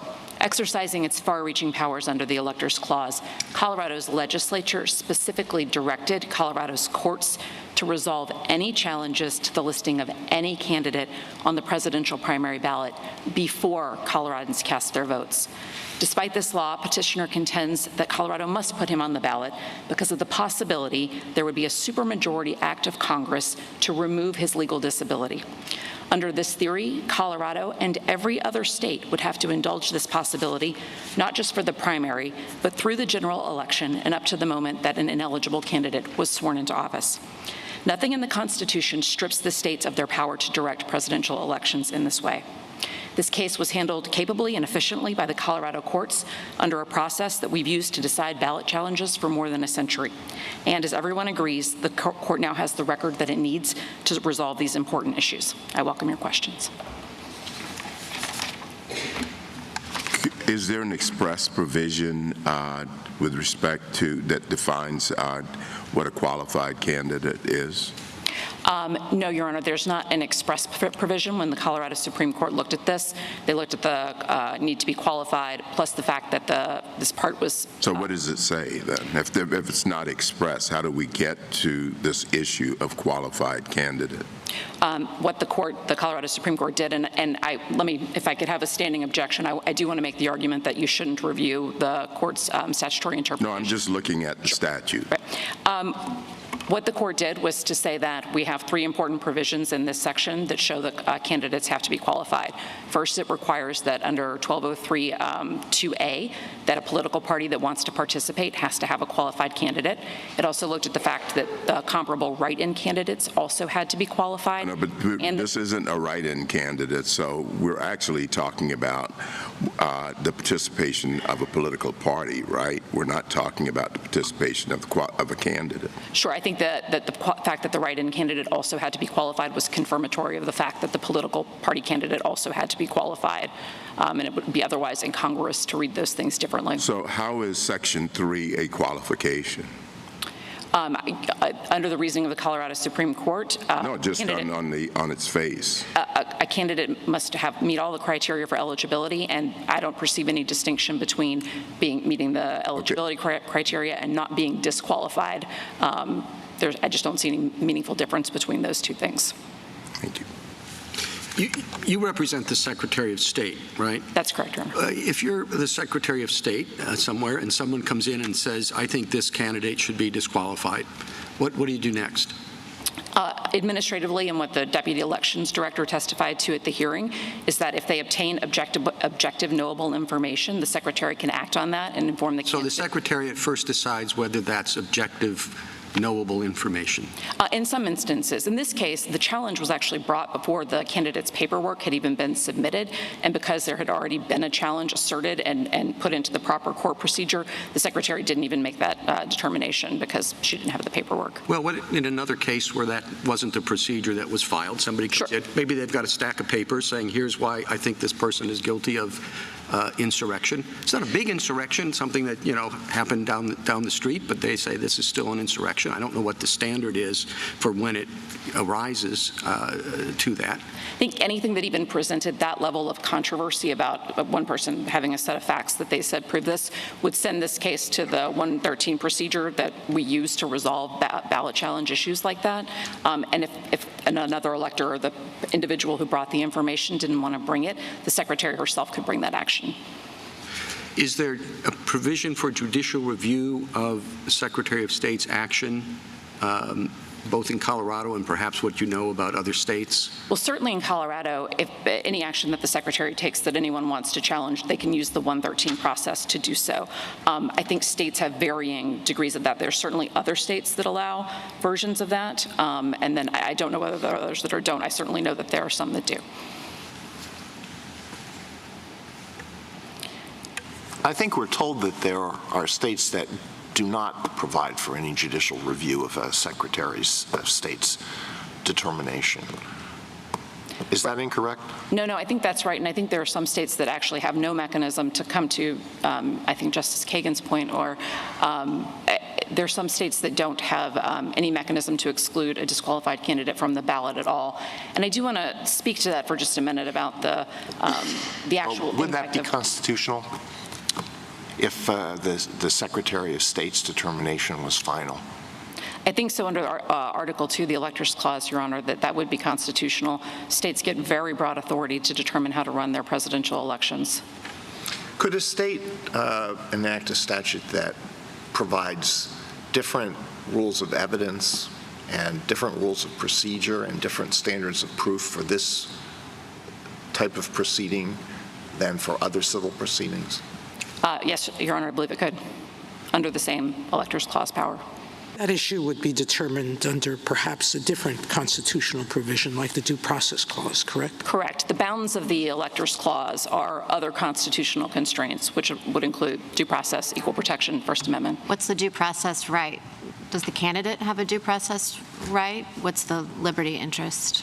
I think it's not very precisely defined in the case law, but I think there is a recognition that there is a liberty interest of a candidate, and there is some due process interest in being able to access the ballot.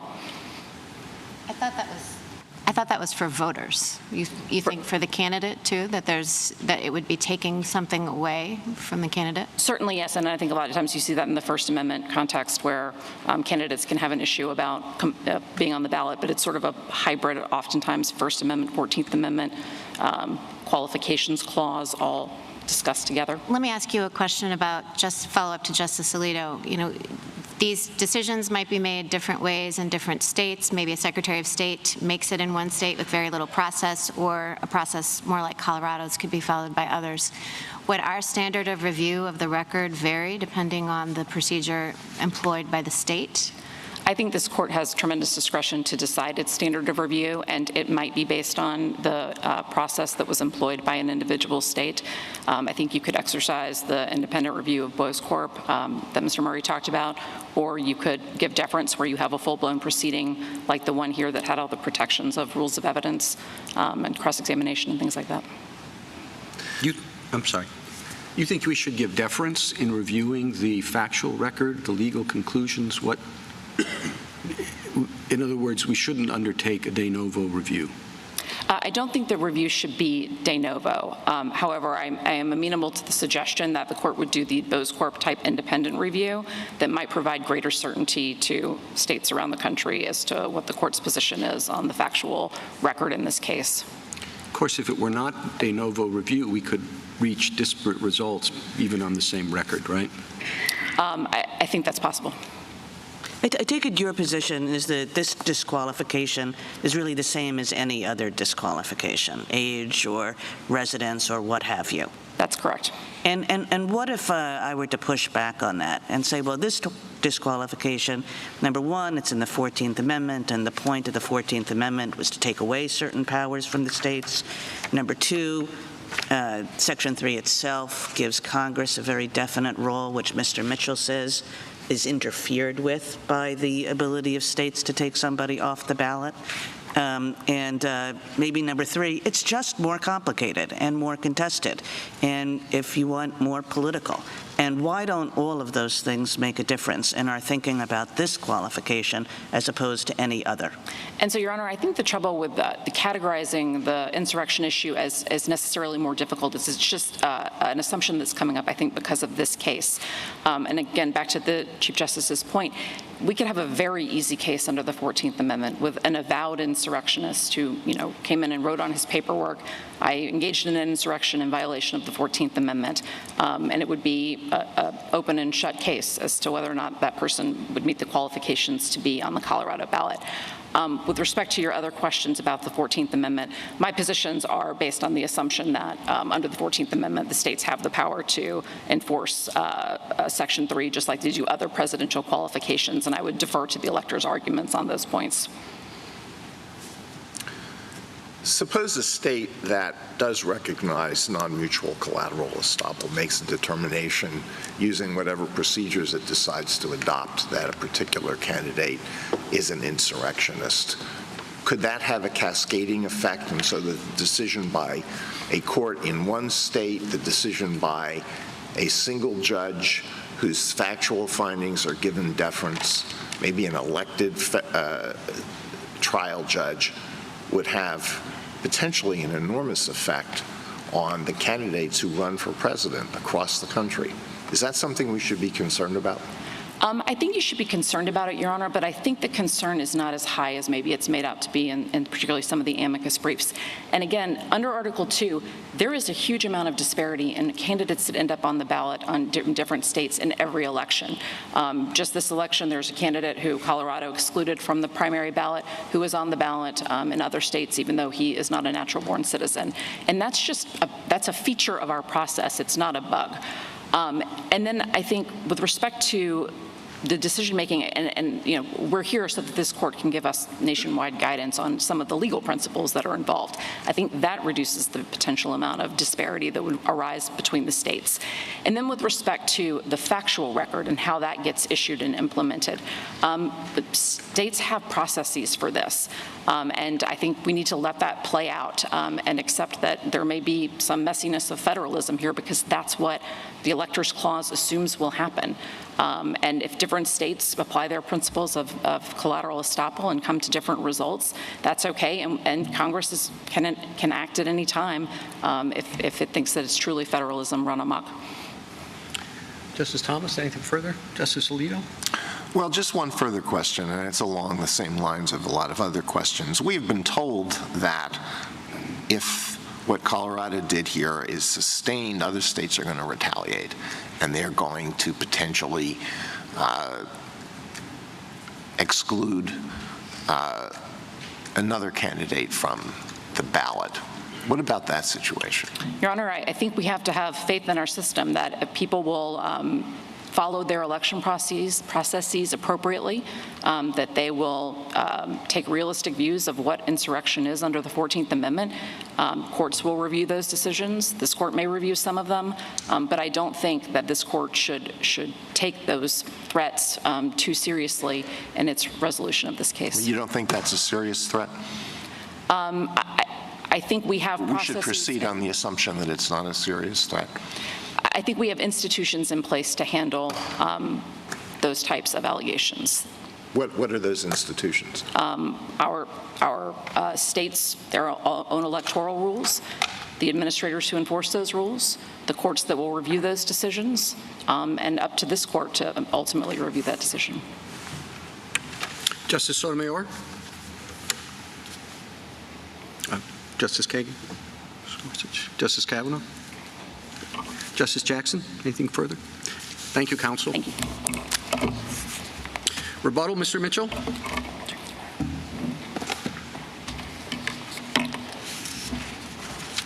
Both Mr. Murray and Ms. Stevenson rely heavily on the Electors Clause and the authority that it gives the legislature of each state to direct the manner of appointing presidential electors. But that prerogative under Article 2 must be exercised in a manner consistent with other constitutional provisions and restrictions. And Justice Kagan alluded to one of those restrictions that might be imposed by the First Amendment, but there are others. A state cannot use its power under Article 2's Electors Clause to instruct its presidential electors only to vote for white candidates. That would violate the Equal Protection Clause. But nor can it exercise its power in a manner that would violate the constitutional holding of U.S. term limits against Thornton. And they cannot use the Electors Clause as an excuse to impose additional qualifications for the presidency that go beyond what the Constitution enumerates in Article 2. And the problem with what the Colorado Supreme Court has done is they have, in a way, changed the criteria in Section 3 by making it a requirement that must be met before the candidate who is seeking office actually holds the office, effectively moving forward in time the deadline that the candidate has for obtaining a congressional waiver. There has still been no answer from the Anderson litigants on how to distinguish the congressional residency cases, where the courts of appeals, not decisions from this court, but the courts of appeals in applying this court's holding in U.S. term limits have unanimously disapproved state laws requiring congressional candidates to show that they inhabit the state from which they seek election prior to Election Day. And there still, in our view, is no possible way to distinguish those from the situation below in the Colorado Supreme Court. Mr. Murray also invoked the de facto officer doctrine as a possible way to mitigate the dramatic consequences that would follow from the decision of this court that rejects the rationale of Griffin's case, and that also agrees with Mr. Murray's contentions that President Trump is disqualified from holding office on account of the events of January 6th, and that he's covered by Section 3 as an officer of the United States. This court's recent decisions in Lucia and Arthrex held that officers who were unconstitutionally appointed under Article 2 and that made decisions under the APA that were attacked as invalid, those decisions were still vacated, and this court did not use any variant of the de facto officer doctrine to salvage the decisions that were made by these unconstitutionally appointed officers. There is no way to escape the conclusion that if this court rejects Griffin's case and also agrees with Mr. Murray's construction of Section 3, that every executive action taken by the Trump administration during its last 2 weeks in office is vulnerable to attack under the APA, and further, that if President Trump is reelected and sworn in as the next president, that any executive action that he takes could be attacked in federal court by anyone who continues to believe that President Trump is barred from office under Section 3. I'm happy to answer any other questions that the court may have. Thank you, counsel. Thank you. The case is submitted. The Honorable Court is now adjourned until Friday, the 16th of February at 10 o'clock. More than 2 hours of oral arguments at the United States Supreme Court. History will record it as Case 20719, Donald Trump versus Norma Anderson. Norma Anderson, a Colorado resident, a Republican, who asked the Secretary of State to see whether or not former President Trump should be excluded from that state ballot, having committed, from her point of view, insurrectionist acts on January 6, 2021. The arguments before the Supreme Court were vigorous. Many different parts of the Constitution were examined.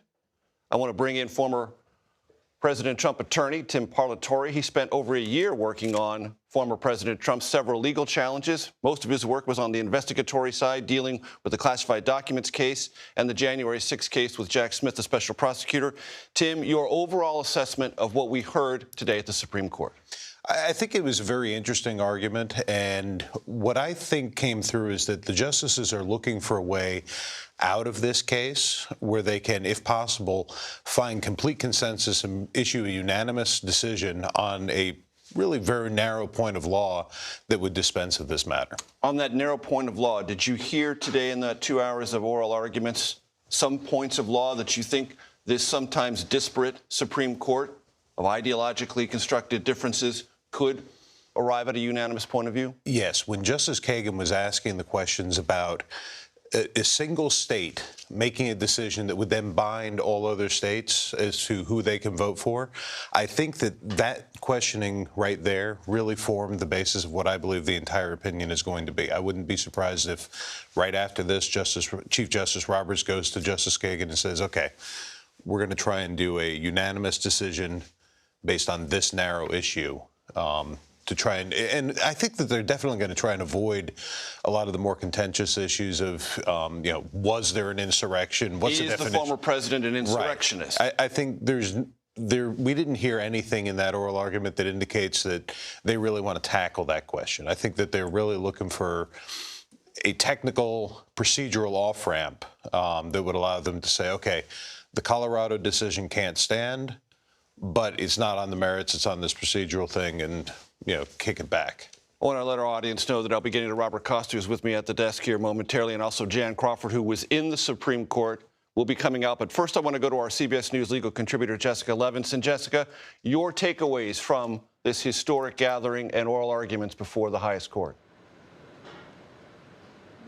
I absolutely agree that we're looking at a Supreme Court that wants an off-ramp. They didn't want this case. They don't want to be here. They don't want to make it look like they're deciding a presidential election. We know what happens to the Supreme Court when it looks like they're doing that. Bush v. Gore, that created a crisis of legitimacy. So what do we have here? I think two main possibilities. And one of them is the idea that Section 3 of the 14th Amendment, that part of the Constitution that we've been talking about, that it doesn't even apply to Trump because he is not an officer, that when he was president, that doesn't kick in Section 3. It doesn't begin. It doesn't apply. And that's where you hear Justice Jackson very forcefully say, weren't we worried about local officials in the South? Weren't we worried about the South rising again? So I saw Justice Jackson really providing a potential off-ramp. And again, I do think the court wants to speak with one voice on this important issue. Another question that we spent a lot of time on, is this self-executing, which is just lawyers speak for, does Congress have to act first? And that feeds into these questions of, can a state, in this case Colorado, go it alone? Can a state decide this national issue? As Tim was saying, lots of concerns during the oral arguments about, do we allow a single state to make a big decision for the entire country? If the court were to say, you know what, Congress has to act first, this isn't self-executing, we need a statute first, that also solves that problem. So I think those are the two big off-ramps. Of course, we can talk more in detail. Jessica, I want to ask you about the presentation of Jason Murray, who was making his first argument before the Supreme Court, and sometimes it got a little hot with some of the justices and their questions, but he came back again and again to the point that under Article 2, states have the ability, constitutionally ascribed, time, manner, and place to run their elections and to decide eligibility. And under that, in addition to the 14th Amendment, Section 3, it was applying its rights under Article 2 and what the 14th Amendment said to reach this conclusion. How did that go over with the court? My sense is not well. It is the best argument that he could have made, and I think he made it well. The problems, of course, are that I think what we heard the justices latch onto is that there is something different about Section 3 and this disqualification clause than other qualifications for the presidency. And this is where Trump's attorneys, Mitchell, made a great point of saying it's not like age, it's not like citizenship, because this is the type of qualification or disqualification where Congress can vote later. Section 3 talks about it. Congress can vote later and say, we're removing, quote, the disability, meaning by a 2/3 vote, Congress can say, you know what, this person who would have been disqualified, they're not. And so what Mitchell had to respond to is then, why aren't states jumping the gun? Because what we're talking about here is running for office. And what I think Murray had a hard time responding to was, why aren't states acting too quickly? Why is it that we don't have to wait to see if Congress will, in fact, quote, remove this disability? You saw a lot of up and back about timing, about whether or not this part of the Constitution is similar to other qualifications for the presidency.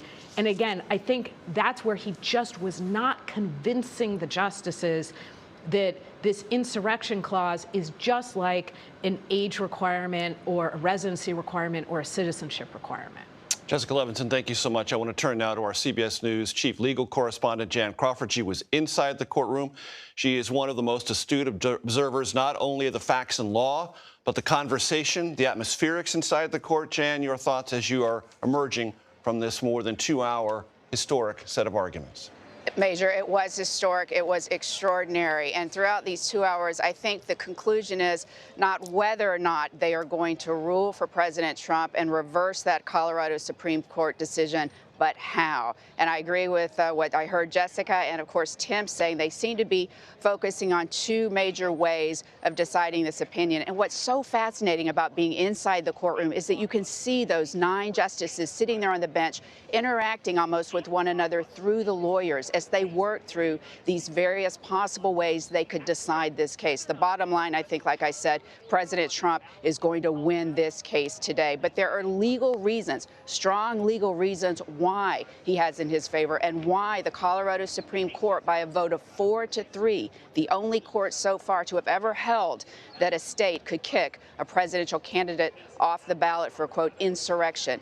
Agree with Jessica. Justice Ketanji Brown Jackson was very interested in focusing on the words and the text and the history of the 14th Amendment, saying it's just not in there. They look at this list. The 14th Amendment provides specific examples of how states can disqualify senators, representatives, electors. It doesn't say president. It doesn't say vice president. But the other justices seem to be coalescing more on a different theme, and that is whether states have this power at all. Justice Kagan, as Jessica mentioned, and Tim mentioned, focusing on why does a single state get to decide who the other voters in other states can elect for president? That would be extraordinary, she said. On the flip side, the Trump appointee, Amy Coney Barrett, said this doesn't seem like a state issue at all. The Chief Justice, John Roberts, raised the prospect that other states would follow, but some Republican states may follow, saying, well, this may be an insurrection too, so we can kick a Democratic candidate off the ballot, suggesting that this is going to cause chaos in the states. Now, the attorney for the Colorado voters tried to suggest that, look, this has never happened, this is extraordinary, this is a one-off, but then here comes Justice Alito saying, look, they said that about impeachment. Justice Jackson was impeached. There was 100 years between his impeachment and Bill Clinton. How many have we had since? 3. Suggesting if the court rules this today, the same thing's going to happen with this provision, this obscure provision of the 14th Amendment. It's a Pandora's box. I think the justices were very conscious of what this ruling may mean, not only for policy, but again, looking at the law and looking at the words. And Jan, I want to ask you, as the questions were coming, did you get any sense being inside the courtroom that the justices were surprising themselves, or did you get a sense that the justices had these areas in which they were curious and were, through their curiosity, reinforcing one another? You know, to start the argument, I was a little, at first, I was kind of like, where's Justice Sotomayor going with this? Or, where are they going with this? And it's always, I have to say it's a caveat, and I've covered up this court for 30 years. You hate to read too much into oral argument, okay? Let's just put that out there. That being said, I do think you could see as the argument progressed, they almost started playing off each other, exploring holes in the argument, exploring the ramifications of what a ruling upholding the Colorado Supreme Court would do. And so, yes, I mean, you definitely saw kind of the justices, and you guys heard it. You listened to the arguments. You could hear them say, well, I want to follow back on, what Justice Kagan was saying, and I want to follow up on what Justice Alito was saying. These aren't Republican appointees and liberal appointees reinforcing each other. This was across ideological lines. And I think that is why this is a moment that the court could really show it is above politics. And that's what we saw in court today. You saw 9 justices, very smart people, appointed by Republican and Democratic presidents, different views on the law, trying to find out what these words of this obscure constitutional provision that has never been used before to kick a president off a ballot, what that means. And so I think that's what you're going to see. Whether or not they're going to get 9-0, whether they're going to come together on the reasoning, we'll have to wait and see. My guess is they probably will. And Jan, Tim made the observation that he thought it would be the Chief Justice's desire on this matter, with a court so focused on, in this question and its ramifications, not only for how states conduct the elections, but the larger 2024 presidential election, to have as close to, if not a unanimous decision as possible. Is that your sense as well? Oh, there's no question. I mean, Tim is absolutely right about that. And there's just no question. Of course, the Chief Justice, on a matter this highly charged, a presidential election, with a candidate as incendiary as Donald Trump, of course the court would want to speak with one voice, 9-0, liberals and conservatives coming together to say this is what the 14th Amendment means. Section 3 doesn't kick in here at all. States don't have this power, or as Justice Jackson said, perhaps it doesn't apply to presidents. So, of course, he would prefer that. I think he would want to write this decision as the Chief Justice, and I think they would do it pretty quickly. I mean, if you look back, I covered Bush versus Gore. That was suboptimal, to say the least. That was not a good moment for the Supreme Court. 5-4 decision. No one put their name on it. The conservatives voted 5 to hand the presidency over to George Bush. The liberals would have, sided with Al Gore. Not a great moment. The court's public opinion really took a dip after that. This is a different moment. This is an opportunity for this Supreme Court to come up and say unanimously, which is why I think, of course, they would like to do this, the Chief would like to do this, that the 14th Amendment, Section 3 here, does not allow a state to kick Donald Trump off the ballot, or to allow the state of Texas to kick Joe Biden off the ballot. I think that's what they're hoping to get. Jan Crawford outside the Supreme Court, thank you so much. Moments ago, former President Trump spoke to reporters at an event at his Florida residence. This just after the Supreme Court arguments were over. We can hear whether former President Trump can be declared ineligible from Colorado's primary ballot. Let's listen to the former president. It's a beautiful thing to watch in many respects. It's unfortunate that we have to go through a thing like that. I consider it to be more election interference by the Democrats. That's what they're doing.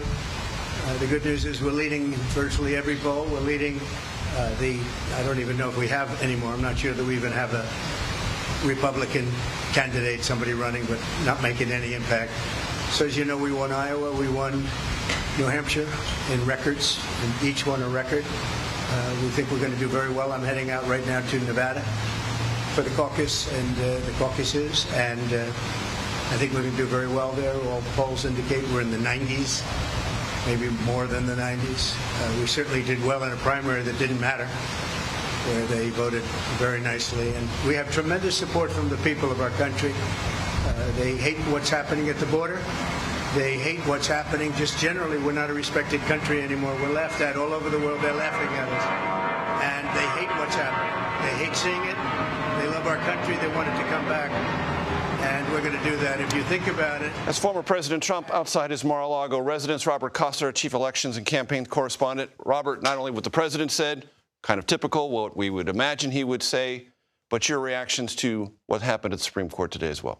What you saw from former President Trump there was effectively a shrug. He's looking at what's happening at the Supreme Court and not believing it's going to have any effect on his run for the Republican presidential nomination. He didn't even name his own opponent, who's still in the race, former Trump ambassador Nikki Haley.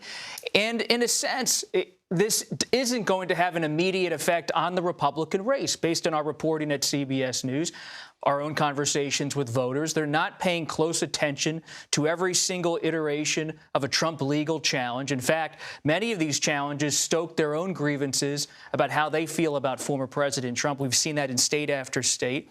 And he and his campaign advisors believe he will be able to wrap up the Republican nomination. It strikes me, though, Robert, that there was a chance for the president to talk more broadly to the country, because when you and I were in Iowa and New Hampshire, I encountered Democrats who were uncomfortable, who were queasy about this idea of states taking his name off the ballot. They themselves felt it was a place that, you know, I don't want to see former President Trump reelected. I don't care if the Republicans nominate him, but I'm not comfortable with this.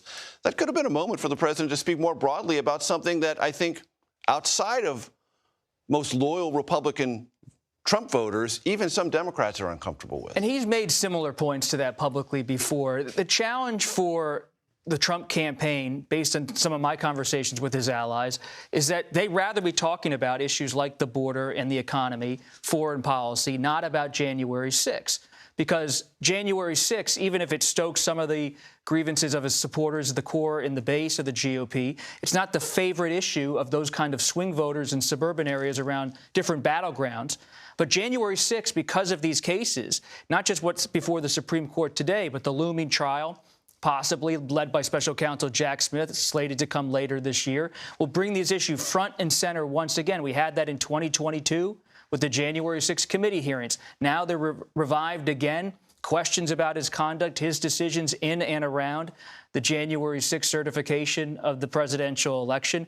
So for the Biden campaign, this is something they believe will remind voters who might be on the fence about President Biden about what they are defining as an extremist movement in this country that was part of what happened on January 6th. So the dividing lines politically are becoming very sharp and very rough.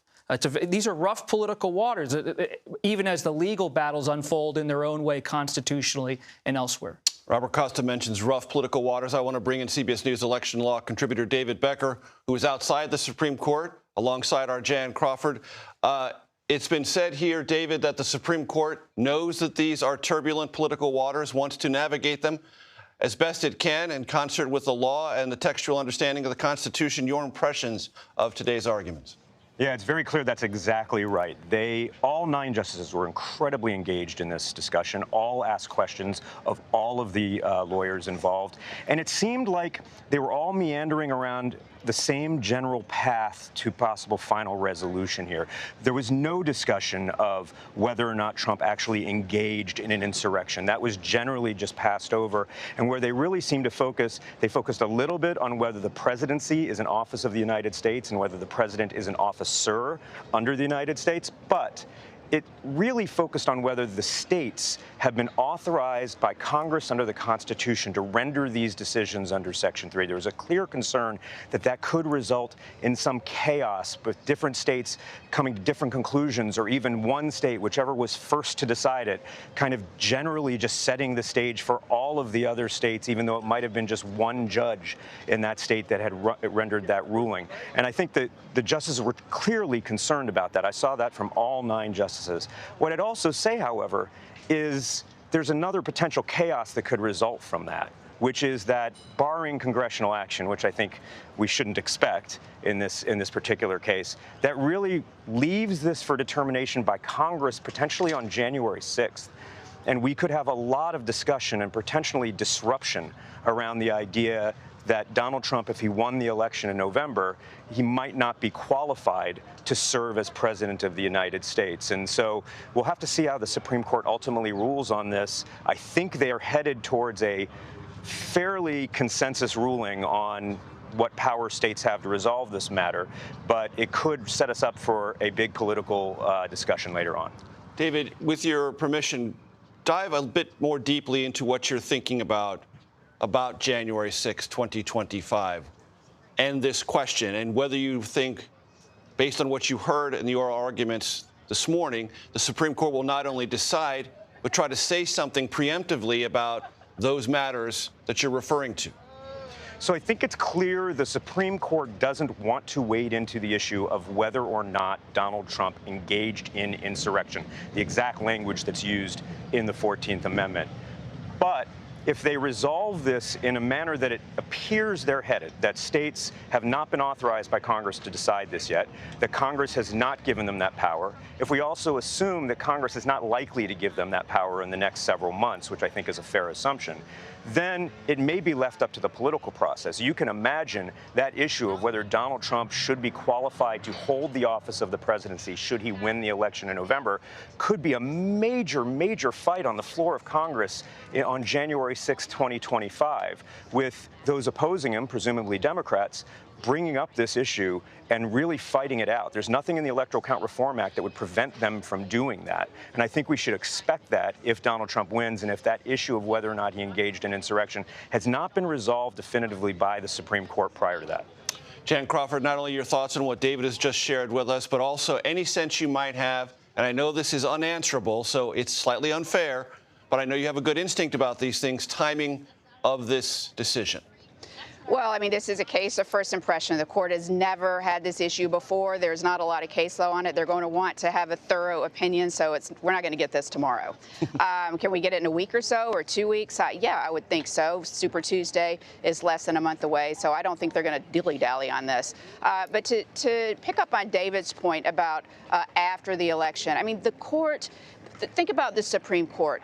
They look at they believe, all right, I mean, take them for what they say. They believe they're looking at the words of the Constitution, not only on this case, but other cases. You can go back and look at Dobbs, where they overturned Roe versus Wade. If it's not in the Constitution, it's not a matter for the courts. It's for the political branches. So this Supreme Court would be perfectly fine saying, Section 3 of the 14th Amendment does not authorize states to do this. And I agree. I think that's the direction that they're going.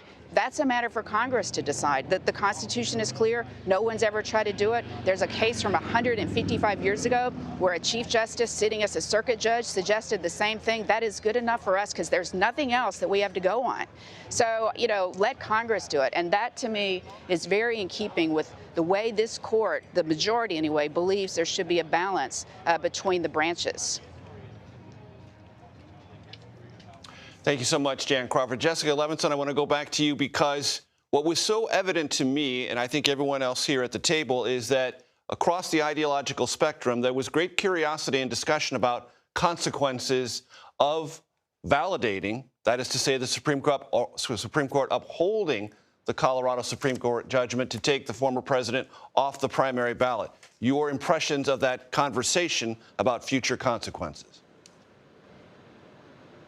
I don't think it was a coincidence that what you heard the justices coalescing around is the idea that both the law and the practical consequences were pointing in the same direction. And you heard the justices, again, across the ideological spectrum saying, what happens if we allow a single state, in this case Colorado, to make this decision to say that a federal candidate here, a candidate for the presidency, is not qualified for office? What does that mean for other states? What does that mean for us in terms of just the practicality of this? So I think what you have is a court very worried about what happens outside the courtroom, and they're going to find a way, they're going to find a path to narrowly read Section 3 of the 14th Amendment that we've been talking about all morning to say we're not going to create a scenario where you have this patchwork of one state says one thing, one state says another, with the big caveat that, as David said, we could be waiting for another battle if President Trump once again wins the presidency. We could be waiting for another legal battle. But I think right now what you see is a court saying states don't have the power to do this. That's not how our Constitution is structured, and that's not the ruling that we're going to bless today. Jessica talks about a possible coming legal battle that might be over insurrection, the definition thereof. Tim Parlatore, I want to ask you, is it important in your mind that that was not a huge focus today, point one? Point two, that there was an impeachment proceeding, the Senate didn't convict, and a grand jury did not indict on the basis of insurrection. What do those three things tell you about this context and where it might be futurely debated on January 6, 2025? You know, it's one of the interesting things about Section 2383 is that unlike every other statute in the criminal code, it doesn't give a very good definition of insurrection. Yeah, it doesn't give a very good definition of what all the elements of insurrection is. It doesn't surprise me that the court tried to sidestep that issue, because I think one thing that they definitely want to avoid is, you know, coming down with a pronouncement that the Supreme Court said he engaged in insurrection or he didn't, especially when he has a January 6th criminal case pending in the U.S. District Court. So I think it's smart that they, you know, kind of sidestep that. But it does set up, I thought it was interesting, the idea that this could set up an argument on January 6th. And then if Congress is debating on January 6, 2025, whether he engaged in insurrection, what power and precedent does the impeachment not guilty verdict, you know, that acquittal, have on that? You know, can they go back and kind of redo it as a pre-acquittal? It's a very because that was interesting a question issue. of incitement. Right, and also, and is that a blanket non-conviction, meaning acquittal on all insurrection-related matters? Well, it's not on all insurrection-related matters. They brought a single count of insurrection, and he was found not guilty on that. The grand jury sitting in D.C., you know, considered all these things and chose to only charge, you know, certain crimes, which was not insurrection. Right. And in fact, the grand juries in D.C., several grand juries in D.C., considered this for a lot of the protesters as well. And, you know, one group they charged with seditious conspiracy, which is the one level below insurrection. So the question of insurrection has been considered by multiple grand juries and by the Senate. And its criminal application for people below former President Trump, and not very often applied, or even almost never. I can't think of a single prosecution, you know, for this. On that statute. Correct. Now, I will tell you, the 2383 is a little bit different. That's the part of the federal code. Right. The Insurrection Act in the Federal Criminal Code is a little bit different from the 14th Amendment because it kicks out that whole officer thing. Mm-hmm. And it just says anybody who engaged in insurrection is permanently barred. It takes it outside of the idea that Congress can, you know, remove that disability through the 2/3 majority vote. And it's a different and much more expansive application than the 14th Amendment. Robert, we heard the conversation from David Becker, from Jessica Levinson, and you mentioned a moment ago that for the Biden re-election campaign, whatever comes from this Supreme Court decision, the question of the stakes and the things that may come to this country after Election Day in November loom very large, which means this issue is not going away, even if the former president wins 9-0. We are clearly in a season of legal war in the sense that former President Trump is battling to stay on the ballot, to fend off all these charges of insurrection, to face a possible federal trial on his conduct related to that day. This is also a political war. Former President Trump has still not conceded the 2020 election. He's running against an incumbent whose certification day was January 6, 2021. And it's highly unusual to have a former president running again, facing these sorts of issues legally and politically, and to have an incumbent who was directly involved, a rematch with historic stakes legally and politically. And it is an argument that the former President Trump's campaign likes to make, that because he is popular in the Republican nomination battle, he is effectively politically immunized from all of these questions, constitutional and legal. Hey, he's popular. Republicans want to have him be the nominee. That sort of settles the matter. And that is, for the former president's team and his supporters, at the moment, potent. And there's nothing in the Constitution, should he ever face prison time, should his federal trial go forward, which is still an if and when at question at this moment, he could still serve as president. He could still be the Republican nominee. What's most interesting to me, based on my reporting, is Republicans across the board at the highest ranks of the party are not ready to push him out of the GOP nomination should these issues continue to cloud his campaign. They're sticking with him almost universally, though there are those critics inside. But so much of the criticism still in 2024 remains private when it's offered, not public. The momentum is still there and visible. I want to bring in Michigan Secretary of State Jocelyn Benson, who joins us now, also outside the Supreme Court. Madam Secretary, your impressions of what you heard this morning at the High Court. I was really grateful that the Supreme Court first heard this case and then was very clear throughout the discussion and oral arguments how important it is to provide finality to this matter and to avoid the chaos of having different states making different determinations of ballot access in this case. So my hope is that we'll see a lot of consensus among the justices in their decision, and that decision comes swiftly and soon so that we in the states can get back to the business of running fair and secure elections this year. Madam Secretary, your state came up in a rhetorical part of the oral arguments. I believe Justice Kagan said, well, what if Colorado does this? What would happen in Michigan? And what would happen in another state? Since your state was invoked in that sense, is there confusion among you and your contemporaries, meaning other secretaries of state, about what to do at this point?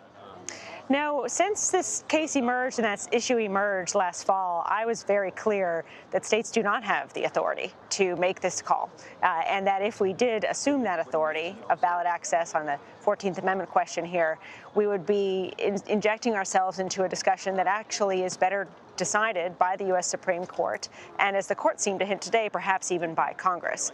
And so in my view, we have a very clear role in the states, and that is running free and fair elections and providing citizens clarity and certainty that their vote's going to count.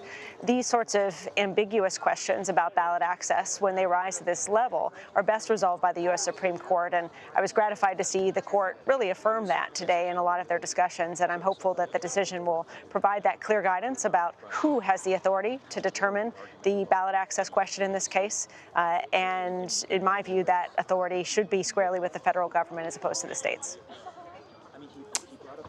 Madam Secretary, Jocelyn Benson, Democratic Secretary of State of the great state of Michigan, thank you so much for your time. Control room, can we go to Jason Murray or do we go to Jessica Levinson? Please give me some guidance. Jessica Levinson, please weigh in on what you just heard from Secretary of State Benson. I think she's saying what we heard the Supreme Court saying here, which is I'm not sure that states should be the ones making this determination.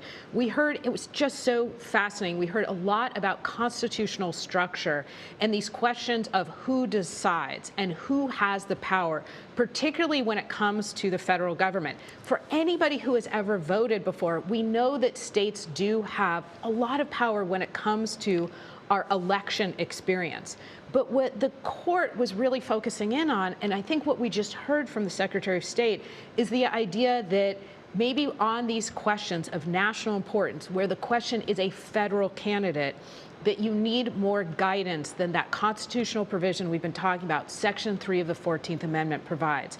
That you need either a federal statute that says, states, here's when you can act, or you need, which is, we will get some version of it, a Supreme Court ruling that says, states, here is when you can act.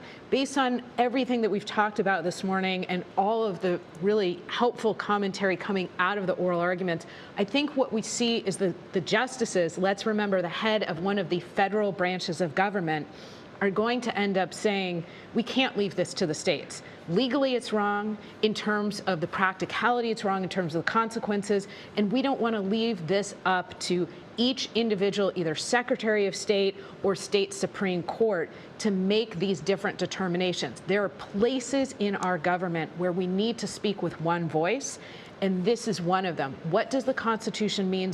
When are you qualified? When are you disqualified as a federal candidate? Jessica Levinson, thank you so much. Jason Murray, the lawyer for the Colorado voters, just spoke outside of the courthouse. Let's listen. President Donald Trump engaged in insurrection by inciting a violent mob to attack our Capitol and disenfranchise over 80 million people who voted against him. In doing so, President Trump disqualified himself from holding office. That's not something we are doing to him. That's not something any court is doing to him. That is something he did to himself under our Constitution.